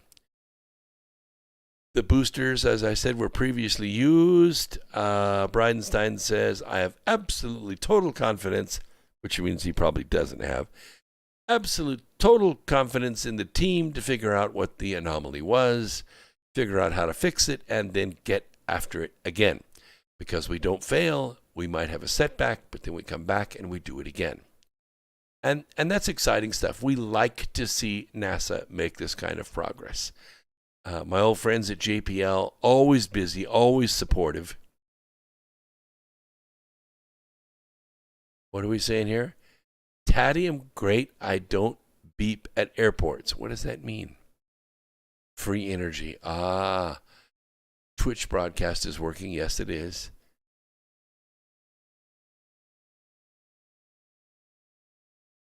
I don't know what you're using as an energy source. You might want to fill me in. Raina, good to see you out there. Happy to see you. Happy to see you as well. That's what's going on the government side. And what I want to talk about a little bit now is what's going on the private side. On the private side, SpaceX tomorrow, you want to be close to your YouTube in the morning because SN9, serial number 9, has a high altitude test scheduled for tomorrow. We know what happened to serial number 8. It launched. It went up to altitude just fine. Everything was looking good. It came back down, did its kind of flat belly float, and then did the switch. And the rockets had a little bit low pressure in one of the fuel tanks. Didn't quite provide enough thrust, and serial number 8 splatted. It hit the ground and blew up. Now, they were going to leave the wreckage there, but then they decided to gather it all up and smash it, which is what they did. So all that stainless steel has been recycled. You know, interesting thing, though, the wreckage, if you look at the wreckage, it did blow up. I mean, a big, nice fireball. But the nose cone, the actual nose cone, was almost intact. Yeah, that would have barely been like a monster truck crash. I mean, that would have been like, where's my beer? When that thing's over, you just step out and say, wow, that was awesome. It didn't completely destroy. I probably would have had a bunch of vomit on the inside of it, though. It would be if I was in there. That switch is just really radical. But a few delays for various reasons have pushed the SpaceX serial number 9 Starship to tomorrow, Monday, okay, tomorrow. So stay close to your YouTube tomorrow morning and put in SpaceX SN9 for your search, and it'll pull it up live, and you can watch the countdown and the launch. Believe me, it's over in 4 or 5 minutes, the whole thing. So you want to watch it from beginning to end. It will be fabulous, just fabulous. It'll blow your mind. They're going to prepare to test the latest prototype of the Starship spaceship thousands of feet into the air and then land it back on the ground. I'm telling you, it's something to watch. It's like nothing you've ever seen before. It's like it makes Flash Gordon look ordinary. This is just really something extraordinary to see. We're going to put the TFR Studio, that's why I'm delaying just a little bit. TFR Studio is getting ready to play some music. And as soon as it does, I'm going to put it to sleep for 3 minutes while they go to break, and then we'll join them again. Okay, there we go. If SpaceX can pull it off, it's going to be an amazing maneuver cutting the rocket's engines back on as it plummets toward Earth just in time to turn it upright, slow its fall, and steadily set down on a landing pad. It'll be the first time a Starship vehicle has ventured so high and returned in one piece. Quite fascinating. Elon Musk, who founded SpaceX in 2002, wants the final Starship Super Heavy launch system to be fully and rapidly reusable. If Musk's plan succeeds, Starship may slash the cost of reaching space 1,000-fold, power round-the-world hypersonic travel on Earth, and fly astronauts to the moon. Musk has said that his ultimate plan is to build 1,000 starships that will carry enough people and cargo to Mars to build an independent, self-sustaining city there. SpaceX first launched a Starship prototype of this kind on December 8th, called Starship Serial Number 8, or SN8. It roared tens of thousands of feet above the company's expanding facilities in Boca Chica, Texas. Serial Number 8 then tipped its nose cone forward, cut off its engines, and began to plummet. As the vehicle neared the ground in a belly flop like free fall, it refired its engines to flip upright and slow its descent. Of course, as I said, the low propellant tank pressure caused it to splat. So, Serial Number 8's flight achieved sequential rocket engine shutdowns, aerial flips, and a belly flop made stable via its wing flaps. Previous test flights have been hops with prototypes, launching a few hundred feet into the air, but staying vertical, going up like this and then coming back down and landing, like that. And first ones of those splatted. But then they were able to land on the legs over and over again, and that was pretty cool.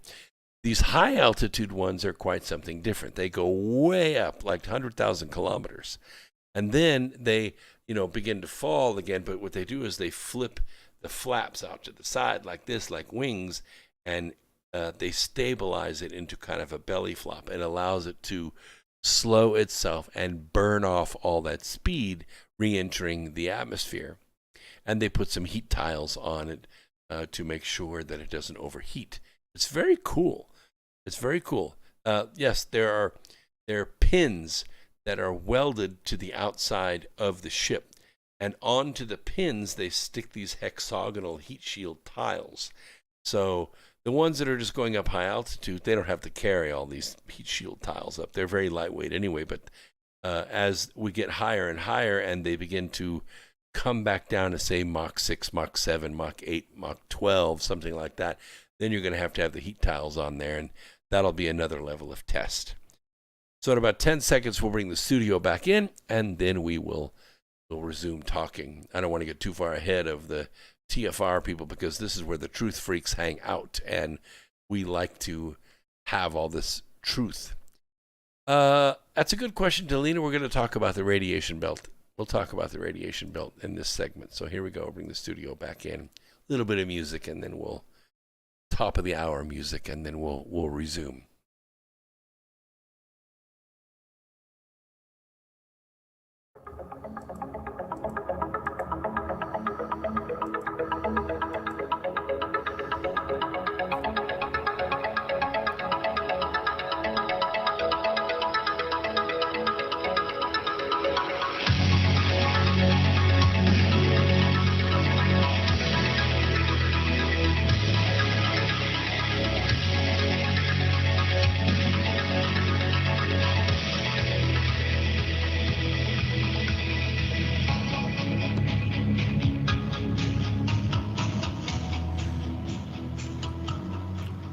I didn't want to get too far into the program tonight, but I want to remind you about the North Pole Inner Earth Expedition.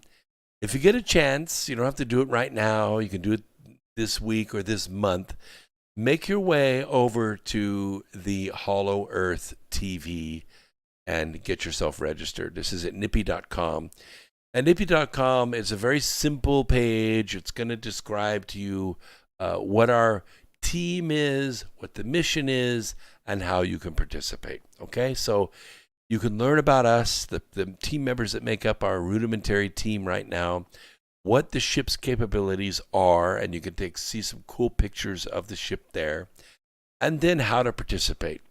Now, to participate, there are 3 levels. One is, I think it's $9. For $9, you can watch all the videos on Hollow Earth TV. We put videos on there. You can learn about Hollow Earth theory. I put together kind of a lecture series. They're short videos, 12 to 15 minutes long each. Teaches you about Hollow Earth theory, what we've done so far, what we plan to do. We'll add more videos to that. Myself and Brad Olson and Doc Skinner, we're putting these things together and we're putting them up on Hollow Earth TV. The second level, I think, is $19 or something like that. It's a little bit more, but this gives you access to live interviews that we're going to be doing, and we'll record them and put them up on the Hollow Earth TV. And these live interviews will be with scientists at various universities that are experts in things like ocean chemistry or magnetometry, that is the magnetic field of the Earth itself. Deep sea sampling. We have a company that builds a submersible. Right now it only goes down to about 1,500 meters, which is pretty darn deep. And a submersible, these things are not, they don't drive themselves around without a cord. Okay, these are not cordless because, as you know, radio doesn't work underwater, so you have to have a tether to it. So the submersible can actually go down. It has a high-resolution camera on it. It has an articulating arm with a pincher on it, so it can go out and pick stuff up and gather samples, and then it can swim its way back to the surface. Of course, the issue is 1,500 meters of cable. It's a pretty good reel. It's a pretty good reel. But we're not talking about 1,500 meters. We're talking about 4,400 meters. Yeah, it's 3 times deeper, 4 times deeper than this thing has ever been. So it has to be modified. Now that modification cost is about $5 million. Obviously, that's just about as much as the whole trip costs. The trip costs about $5 million to pull off. It takes money to charter the ship. It takes money to get the scientists from their respective universities with their 3 or 4 person teams to where the ship launches, Murmansk, Russia, and home again. All the insurance, all the lodging, all that stuff that goes off ship, on ship, everything's taken care of. But it also takes care of the management that it takes to put this thing together. It'll take about $200,000 to $300,000 of marketing in order to reach the 20 million fans that we have all around the world, because we have to reach those fans in order to have them subscribe. Without their subscriptions, this doesn't happen. So that's why we need you. We need you to share this site, nippy.com, with your friends, on your social media, on your email database lists, and get them to sign up to Hollow Earth TV. Because we have a few people that have signed up, and I've put in about $3,000 to kick it off and get it going. And all the money that we collect on Top Chat for YouTube, which has a little square down at the bottom, you can see with the $sign in it, that's Top Chat. You can actually donate there, by the way. And when you donate there, all that money goes toward the Inner Earth expedition. Now, it's not 20,000 leagues under the sea. It's a lot deeper than that. Yeah, it's way down there, way down there. And I don't know that we'll put the submersible down there. But we did have to craft what's called a dart. The dart is, for all intents and purposes, what you would call a steel dart, and it has some components to it. We had to invent it because it doesn't exist out there right now, but we've drawn it up. You throw the dart over the side of the ship, and of course it has fins on it, so it orientates itself down toward gravity. And it goes zipping down through the water at, pretty good clip, several knots. When it reaches the bottom, it plunges a core tube into the silt on the bottom. And then what it does, it retracts that tube up inside the dart and seals it off. And then a bag inflates, and when it inflates, it becomes buoyant, and it floats up off the bottom. And as it gets higher and higher and higher, the bag gets larger and larger and larger. It has pressure vents so it doesn't explode. But what happens is eventually that dart floats to the surface. So by the time we throw it over the side to the time it bobs back to the surface with a flashing light and a beacon so we can find it with a zodiac is about 4 or 5 hours. So obviously we don't get that many samples in a day. The more darts we build, the more samples we get. But here's the thing that's important. 4,400 meters deep, nobody's ever seen this life before on the bottom of this area of the world. Nobody's ever been there. No one's ever sailed these seas before. We have to break ice for 4 to 5 days just to get there. So when we throw this over the side, it's going to be a job to try to find this thing. When it bobs back to the surface, then we'll be able to recover it. When we recover it, we'll recover the core. And in that core is going to be stacked secrets that we have never seen before. Microscopic life, maybe fossil life, maybe soil samples that we've never seen before. The idea is, if our hypothesis is correct, and there is a vent in the sea floor through which the inner ocean and the surface ocean are blending, then the sea chemistry is going to be different. The life that we see in those areas is going to be different. The samples that we collect will be the first ever of this section of our planet. And I think that there are a lot of scientists that would want to be there to collect those samples and to analyze those things, both under a microscope and, with various chemical analytical equipment like a mass spec or a scanning electron microscope. Right? We want to see what's there. What kind of alien life is there? And then there are a couple other aspects about it. That's why we call it the North Pole Inner Earth Expedition instead of the Hollow Earth Expedition, because Earth might not be hollow. We don't know. It's just a hypothesis. But what we want to do is go and see. We're not afraid. We're going to go and see. So that's what makes this the greatest expedition by sea that anyone's ever done. Yeah, we can fly to the Earth, I suppose. It's 2 days away, but this has never been done, and it may never be done again. And that's why we want to do it, just because it's a first. So go to the site, nippy.com, look at the ship, figure out how you can participate. If you can afford $9 a month or $19 a month, I think the highest one's $49 a month, but here's what $49 a month gets you. It gets you access to the live stream. You get to go with us without the seasickness. You don't have to face the 100-foot seas. You don't have to face 8-9 days at sea breaking ice in freezing temperatures.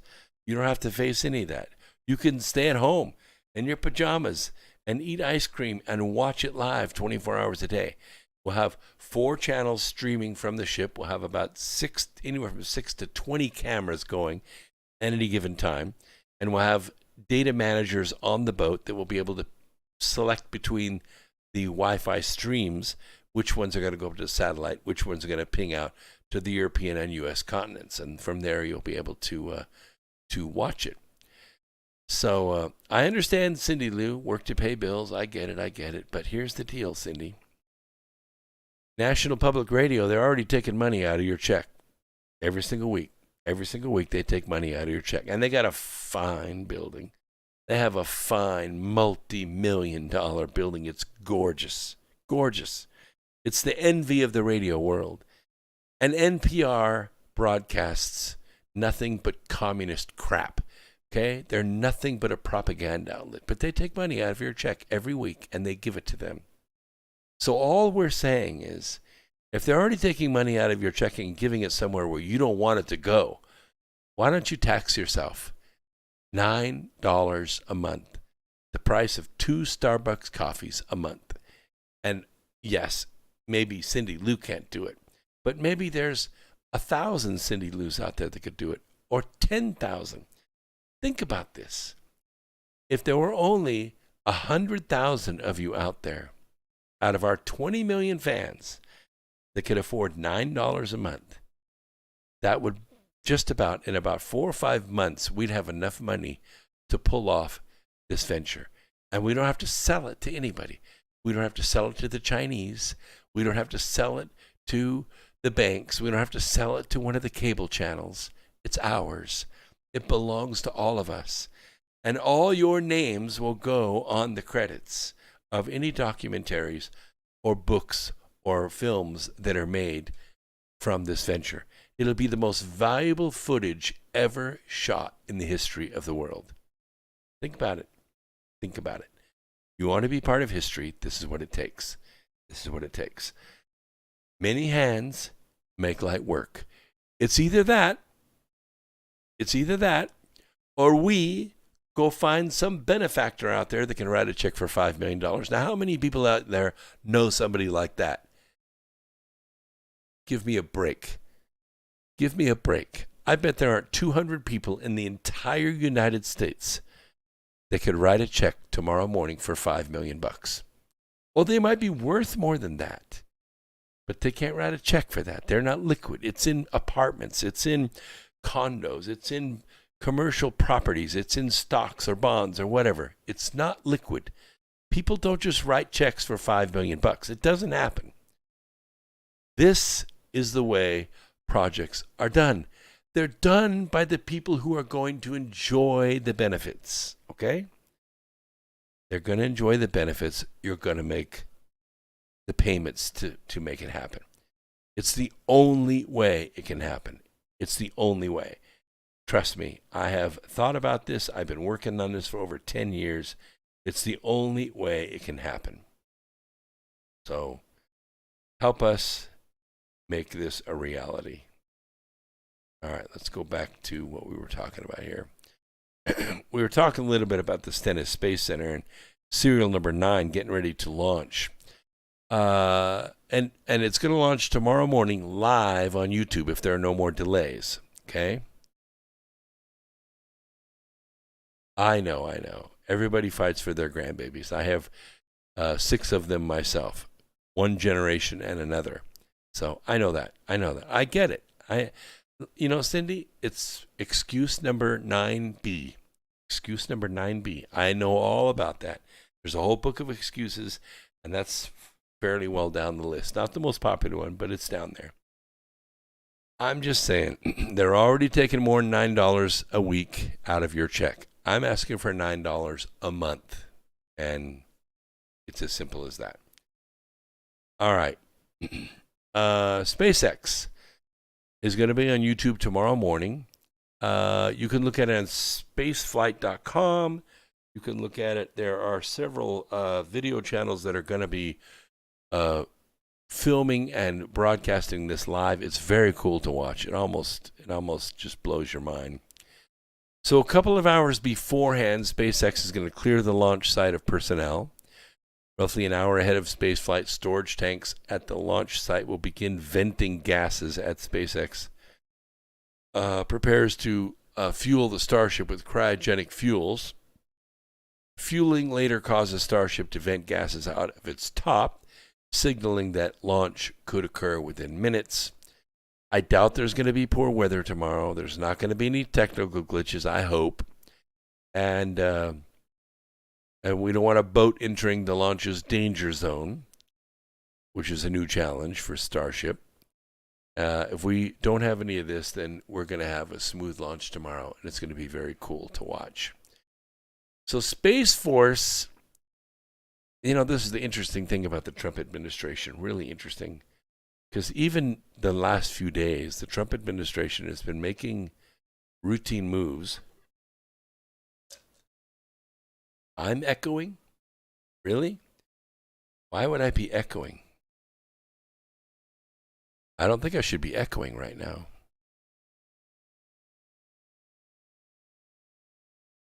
I'll be quiet for a second then. Let the echo go away. Yeah, I got my my speakers turned down on my... Oh, I guess I could turn them down a little bit more. I have them on 27%. I'll take them down to 15%. How about that? There we go. That should help a little bit with the echo. No echoes here. Good. All right. So we will carry on. the Trump administration has been making moves like they're not going anywhere.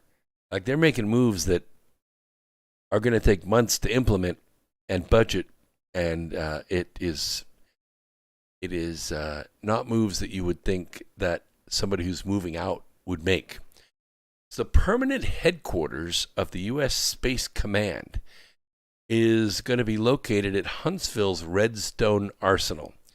According to a statement from the Secretary of the Air Force, Huntsville was confirmed as the preferred location for the U.S. Space Command headquarters. The Department of the Air Force conducted both virtual and on-site visits to assess which of the 6 candidate locations would be best suited to host the U.S. Space Command headquarters.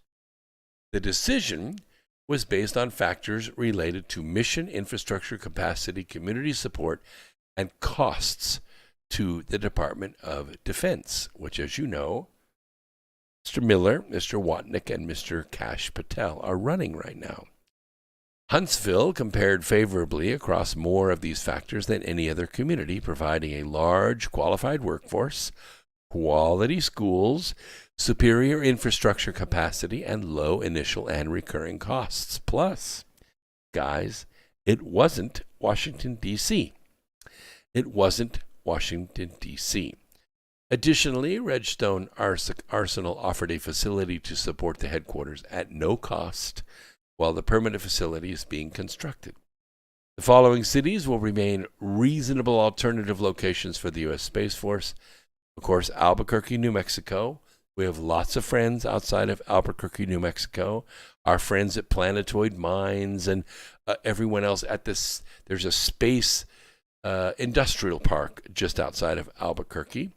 Many, many fine companies there building components for the space industry, and it's wide open and it's cheap to live. Not really high on the quality schools and quality workforce and all that like Huntsville would be, but still. Then you got Bellevue, Nebraska, which is not far from where big plants like Cessna in Kansas and all the aviation companies in the Midwest that build aircraft. Cape Canaveral, Florida, obviously, because of the great launch facilities that are down there. Colorado Springs, Colorado, although I think that's way down the list. Colorado has to have almost everything shipped there, which really, really raises the price of everything. And, of course, San Antonio, Texas, which you have Laughlin Air Force Base down there, and you have lots of support teams down there as well. And it's not so expensive in San Antonio. It's reasonable. Doublespeak? Who's doublespeaking? China has not invaded yet. Well, you know, it's just 10:30, so I hear on the East Coast. There's plenty of time for that to happen by tomorrow. Alabama's Governor Kay Ivey released a statement on Wednesday of this week following the news. She said, "I couldn't be more pleased to learn that Alabama will be the new home of the United States Space Command. Our state has long provided exceptional support for our military and their families, as well as a rich and storied history when it comes to space exploration. This combination only enhances the outstanding relationships we have with the 65 diverse federal agencies on Redstone Arsenal, not to mention the growing presence of the FBI and other federal installations. The bottom line is simple. Redstone region is the most natural choice to become home to such an important mission in our country." And U.S. Senator Richard Shelby, chairman of the Senate Appropriations Committee and its subcommittee on defense, praised the Air Force's selection of Redstone Arsenal in Huntsville as the permanent location for the U.S. Space Command headquarters. Redstone Arsenal will be the new home to the U.S. Space Command. This is outstanding, he says, not only for our state, but also for the Air Force. The long-awaited decision by the Air Force is a true testament to all that Alabama has to offer. Senator Shelby has advocated for the selection of Redstone for the U.S. Space Command headquarters throughout the competition. Obviously, his constituents are very happy about that. What is that, Cindy Lou? On south-north borders, Canadian took over Quebec. You mean the Canadian or Chinese? Yeah. I heard 75,000 Chinese up there. Is that true, Cindy Lou? Is it cold up there right now, Cindy Lou? Because it's pretty cold here. You know, I went out to the man cave today. I didn't light the fire. I kind of put on my warm socks and my headband and my North Face jumper, and I went out and smoked a cigar in my man cave today, but it was a little cold. Is it cold up there now?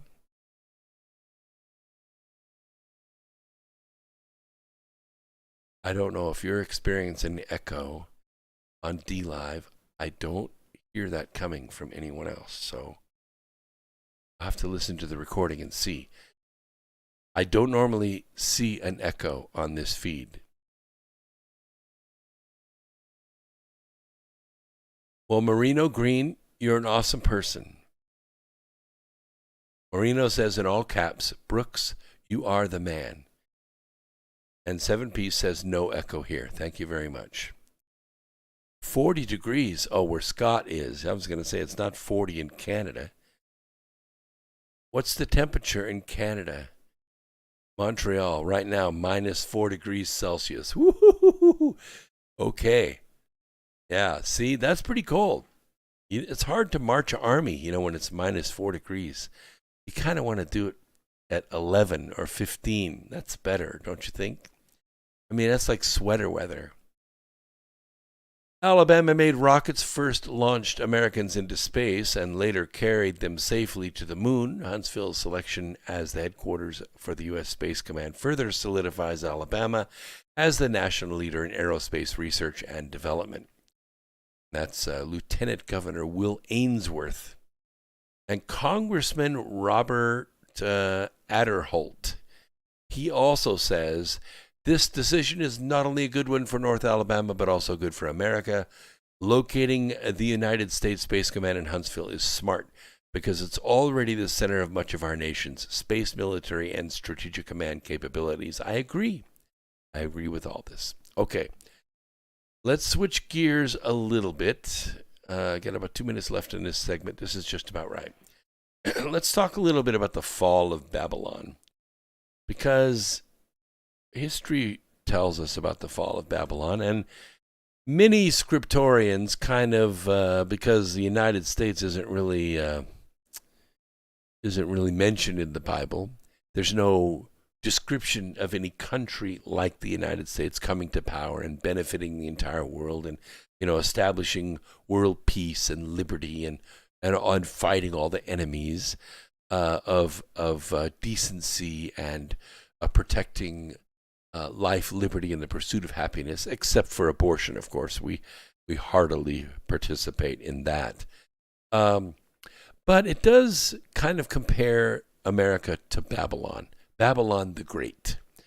Harvard historian Niall Ferguson, writing in the March-April 2010 issue of Foreign Affairs magazine, he presents an analysis of how empires can quickly collapse into chaos rather than a slow decline over centuries. Ferguson shows that many large nations of the past were gone in a few short years. Rome is certainly one of them. Conventional wisdom presents the economic challenges to America's global dominance as long-term threats. Demographics alone will increase the debt to unmanageable proportions if we don't get a handle on it. We don't have some kind of convention of states or another Tea Party to come around to rein it all in. Citing long-term predictions of China overtaking America in economic size and output by 2027 or 2040, Ferguson asks this question, and I thought it was so key that I wanted to bring it to your attention tonight. What if history is not cyclical and slow-moving, but arrhythmic, at times almost stationary, but also capable of accelerating suddenly, like a sports car? Well, I think that's what's happening. What if collapse does not arrive over a number of centuries, but comes suddenly like a thief in the night? We'll let our TFR friends go for about 3 minutes, and then we'll be back right after the break with them. But we will continue. So let's think about that. A thief in the night. That sounds so biblical, doesn't it? But concerning the times and the seasons, brethren, you have no need that I should write to you. For you yourselves know perfectly that the day of the Lord so comes as a thief in the night. For when they say peace and safety, then sudden destruction comes upon them, as labor pains upon a pregnant woman, and they shall not escape. Book of Thessalonians. What the Bible says about the end-time events culminating in the day of the Lord applies to the sudden collapse of powerful nations and empires throughout history. And this is where the past meets the future, right here, X Squared Radio. Ferguson looks at the collapse of the Soviet Union over a short period of 5 years, from the time Mikhail Gorbachev became General Secretary of the Soviet Communist Party. Although the CIA overestimated the size of the Soviet economy, they did have nuclear superiority over the United States. It looked as if the Soviet Union would be around to challenge America for a long time. Yet less than 5 years later, after Gorbachev took power, the Soviet imperium in Central and Eastern Europe had fallen apart, followed by the Soviet Union itself in 1991. If ever an empire fell off a cliff rather than gently declining, it was the one founded by Lenin. Ferguson's thesis is that empires are large, and they're complex systems that can be turned upside down in short order by the insertion of even one event that is more than the system can handle. A Donald Trump, for instance. Lack of confidence in a nation's future, even while it is strong, can be such an event. When other nations lose confidence in the sustainability of an economic model, events can be set in motion to quickly change balance of power. Case in point would be Twitter. Twitter lost $60 billion in market cap in less than 2 weeks. No company ever in history has sustained that kind of loss and survived. Twitter may evaporate. The little blue bird may go away forever, suddenly, catastrophically, because of one stupid decision. We have the recent example of how the complex world economy went from boom to bust when a lot of Americans began defaulting on something called subprime loans. You remember that in 2008? When mortgage-backed securities became worth so much dog crap in a paper bag.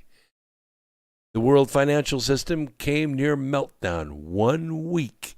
1 week in September of 2008. It was done. The global economy is still recovering from that.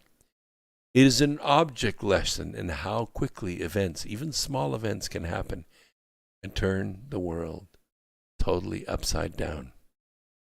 Let's bring our TFR friends back in.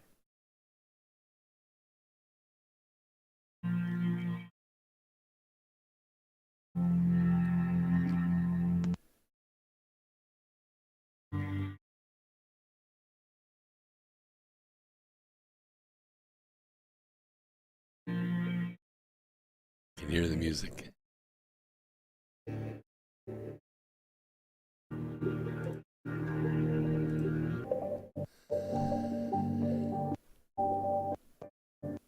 The prophetic book of Daniel lists Babylon as the first in a line of empires that would impact the world from the time of the fall of Jerusalem to the end of the age.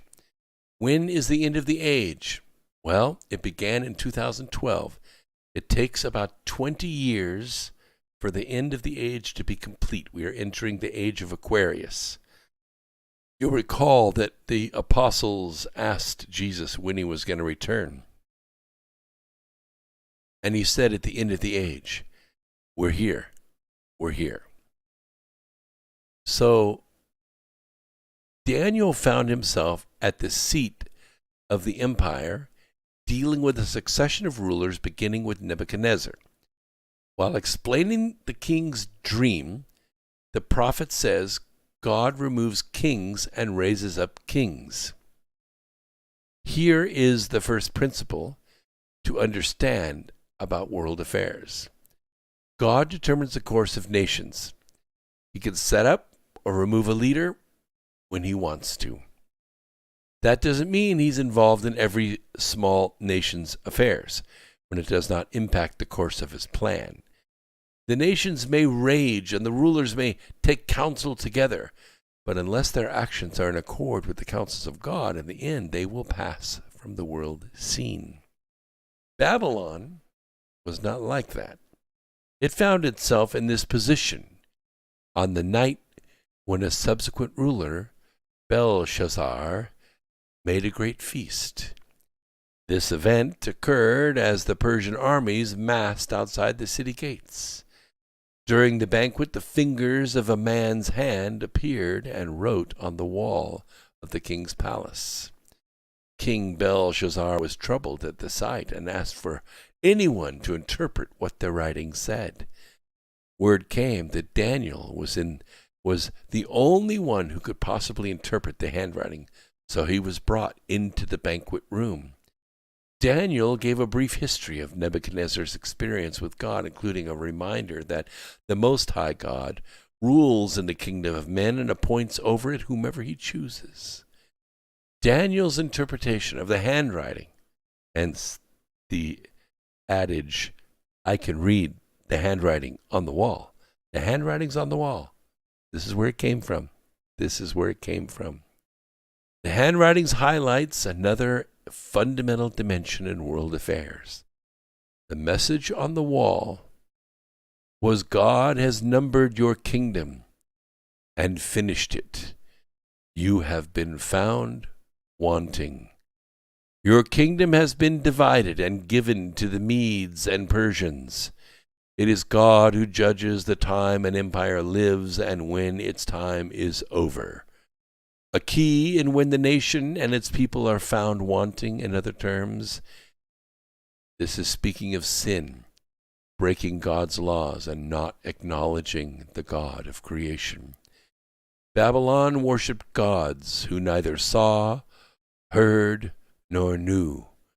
They did not acknowledge the God who holds your breath in his hand and owns all your ways. Their problem was the same as virtually all other great nations that rose and fell through time. They did not worship the true God.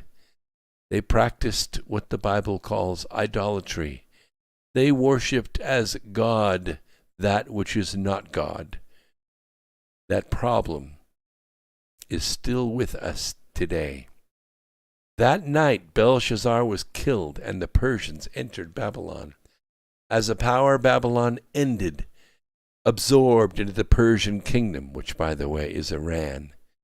It was over like a thief in the night. So what about this modern Babylon? What about America? Babylon has a long story within the Bible. When we go to the book of Revelation, we see a modern version of this ancient system dominating the world scene. Revelation 17 shows a woman sitting on a scarlet beast with a name on her forehead saying, Mystery, Babylon the Great, the mother of harlots and of the abominations of the earth. This system, a combination of religion and politics, controls the world for a brief but significant time prior to the coming of Jesus Christ. The world will be lulled into a sense of peace and security by this system. It will come together in the guise of safety and security. While this system will impact the entire world, there are signs it will be weak in its foundation. Again, size will make it a complex system. Many nations, many ethnicities, many cultures and languages will be in play. Technology, by itself a complicated and tenuous structure, will tether together the diversity of the world. It will be an unstable mixture that will quickly unravel. In fact, in the book of Revelation, chapter 17, verse 16, shows the beast turning on the woman and eating her flesh. In Revelation 18, it says, therefore her plagues will come in one day, death and mourning and famine, and she will be utterly burned with fire, for strong is the Lord God who judges her. For in 1 hour your judgment has come. Once again, judgment comes quickly, unexpectedly. Whether it is days or months is unclear, but it will likely be much longer given the time frame of prophecy in this period. In fact, I think we did a calculation one time where it said, and there will be silence in heaven for the space of half an hour. Well, in God's time, if we were to say 1,000 years of earth time is 1 year of God's time, by the time we do that calculation, and we know that the secret to life is clean glassware and conversion factors, by the time we do that calculation, 30 minutes is 21 years. 30 minutes is 21 years. So 1 hour on earth time, or 1 hour of God's time on earth time would be 42 years. And that's about what it's been. That's about what it's been. Okay? We're in 2020. It was roughly 1980 at the end of the Reagan administration when things began to go south. Jesus Christ said people would be going about a normal life and caught unaware of the momentous changes occurring. He said, but take heed to yourself, lest your hearts be weighed down with carousing, drunkenness, and cares of this life, and that day come on you unexpectedly, for it will come as a snare on all those who dwell on the face of the whole earth. Once again, we see the warning that events can occur like a thief in the night. What Niall Ferguson noted in his article about the decline and fall of nations finds support in Scripture, but there is a difference. Ferguson and most modern historians focus on demographics and economic factors. They miss the spiritual dimension of God as we have noted in the Bible. And we have a problem of idolatry, do we not? I mean, we worship our money, we worship our cars, we worship our buildings, we worship our money, we worship our fame, our beautiful faces, our Hollywood icons. Do we not? I mean, we do, really. We worship our sports figures. What is that, Greenheart? Ye bards of war and remnants arise. Unite. Spines straight, shoulders back, head up, eyes forward. Fight, fight, fight. Very good, Greenheart. How can we not have the cares of the world when we live in the world? Zoe, that's a very good point. You can't just go through life with your head in the clouds thinking spiritual thoughts when you got bills to pay. I mean, I got to be to work on Monday morning, right? I got to work my normal 75 hours a week. I know. I'm going, geez, I'm going to be 66 in May. Why am I still working 75 hours a week? Well, because I invested all my money, all my life in my business ventures, and all of them failed. So, naturally, I do not have a big retirement set up. All I have is Social Security. I'm smarter than that, and I'm still capable of working. So I'm working, and I'm drawing Social Security, and I'm trying to pay off all my debts and squirrel a little bit of money so that I can live in a modicum of comfort. That's why I'm doing it. Am I caught up in the workings of everyday life? Yeah, but I mean, I could walk away from it any time. But see, Nebuchadnezzar had to learn this lesson the hard way. He looked at the kingdom he established and thought it was all done by his wisdom, by his cunning. Like any despot in history, he was pretty high on himself. And when he surveyed the splendor of Babylon in a pride-filled boast, he came face to face with reality. God, figuratively, grabbed him by the pants and made him face reality.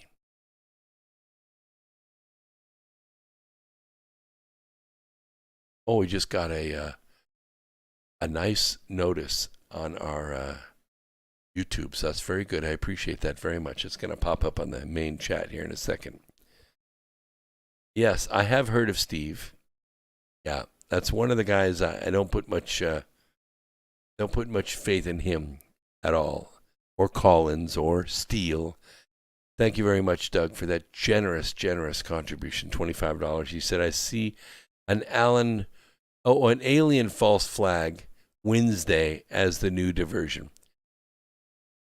Well, it's going to take a heck of a show. They better fly over in great splendor to make that happen. What is that, Greenheart? We all work for one infinite creator and his incarnation on earth. Yahweh ben Joseph of Nazareth, Messiah, our Savior. Amen. I don't know if he would want that. I don't know if he would want us to work for him. What he wants is for us to work for ourselves. He says that we have the capability of doing everything he can do and more. All we have to have is a realization that we are a portion of that divine source, that we've never been separated from divinity. Because, Greenheart, one thing we learn for sure, Jesus did not come here to teach us of his divinity. We already knew that. He came here to teach us of our divinity. That's what he came here to teach us. He doesn't want us to forget where we came from and who we are. Now, there are others that are here who didn't come from there. They didn't come through the well of souls. They did not keep their first estate. They are demons in the flesh. They are born evil. They are born in darkness and hatred. They only seek to commit pain and larceny and death. And they're easy to spot. These dark souls are so easy to spot. But that is not us. That is not us. We are divine human beings. This is why we are a cheek-turning people. When we are slapped, we turn our cheek. We don't hardly ever hit back. We don't. That's why I know what happened in Washington, D.C. on the 6th of January was not us. It wasn't us. We had too much love in our heart. Yes, we were celebrating with our president, but we were also mourning as Congress was disemboweling our republic at the other end of the pond. That is what is going to be judged. So we do have a problem with idolatry. We worship the works of our hands. The words of the prophets, including Jesus Christ, teach us the critical lesson needed to understand why nations can suddenly collapse when all the signs say otherwise. There have been many of us out there praying for Jesus to return and beat back our enemies. For God, he is in control of all things. Nonsense. Comes down to earth and saves us from the wicked. Well, from God's standpoint, we just need to look around, because the wicked is us. Last year, the number one cause of death in the world, and it wasn't even close. In fact, you could take the next 10 causes of death, add them all together, and they don't equal this top cause of death. The top cause of death was abortion. Almost 43 million babies were killed in 2020. Yeah. The first day of 2021, over 1 million babies were killed. We will be judged for this. It's not necessarily that we're the ones aborting our children. You, me, our daughters, our relatives. No. But we're paying for it. We're allowing our bread, what we earn, we're allowing it to be divided with forces that are killing these children. This is the great whore of Babylon. Because this whore of Babylon is sacrificing the most innocent in the universe. Spirits that are coupled with physical bodies, which are gestating inside a holy woman, are murdered, chopped to pieces, and sold for their flesh. Chopped to pieces and sold. And we're paying for it. Every single year, the Democrats give $500 million to Planned Parenthood to slaughter children. And every year, Planned Parenthood turns around and gives $56 million back to the Democrats. They're basically taking money out of your pocket, laundering it through Planned Parenthood, right back into their pockets. Okay, there are only 217 of them. 217 Democrats. And they're dividing $56 million. Now you understand why they can't be beaten. They can never be defeated. You can vote and vote and vote and vote until your fingers bleed, and you will never beat them. Because if you bring 10 million, they'll bring 15. You bring 40, they'll bring 45. You bring 75, they'll bring 80. I know it's impossible. You know it's impossible. But they do it. Because they have the money, they have the power, and they're cold-hearted killers. Every one of them. Every one of them has built their empire on the death of millions and millions of the most innocent human beings. It gets worse than that. It's so easy to pay for another woman to sacrifice her children. That doesn't bother you at all. But it gets worse than that. Some of those children are born, and then they are abducted through government programs, which are all put together by Democrats, all put together by establishment or syndicate sources. These children are grabbed away from their parents, and they're put into a system of torture and harvest. And adrenochrome is harvested from these kids and distributed to these animals who call themselves humans so that they can sustain and enrich and excite the ecstasy in their lives. And you see them everywhere. You wonder, how is it you can look so beautiful? How is it that you're 60, 70 years old and you look like you're 30? How is it that these women who are already aging, we could see it, cameras don't lie, and all of a sudden they show up and they're stunningly gorgeous. Their skin is smooth and supple and tight. Their hair is thick and shiny. Their bodies are curved as though they were girls again, buffed and muscular as though they were boys again. Where do you think this comes from? It comes from these extremely powerful compounds that are extracted from these children and are consumed by these animals. It's quite expensive.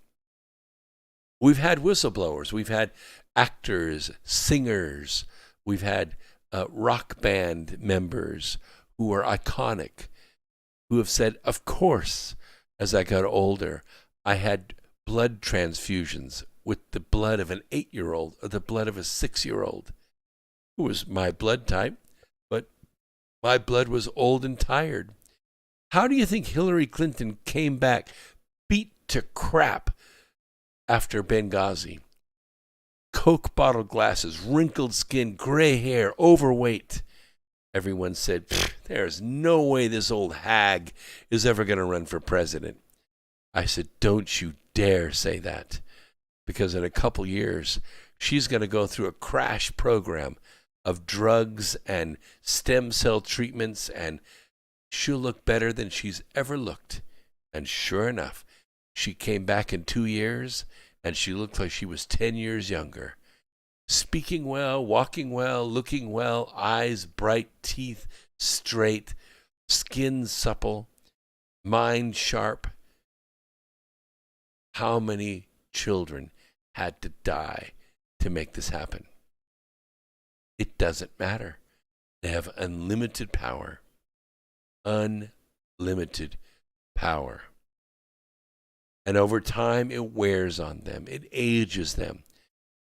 And their focus on themselves, their focus on their own appearance and their own health.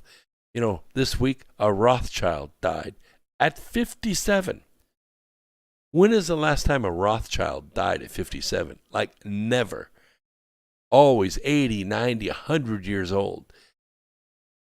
No Rothschild dies at 57. Great powers are struggling across the world right now. You know why? It's not for control of the world. Who gives a rat's behind?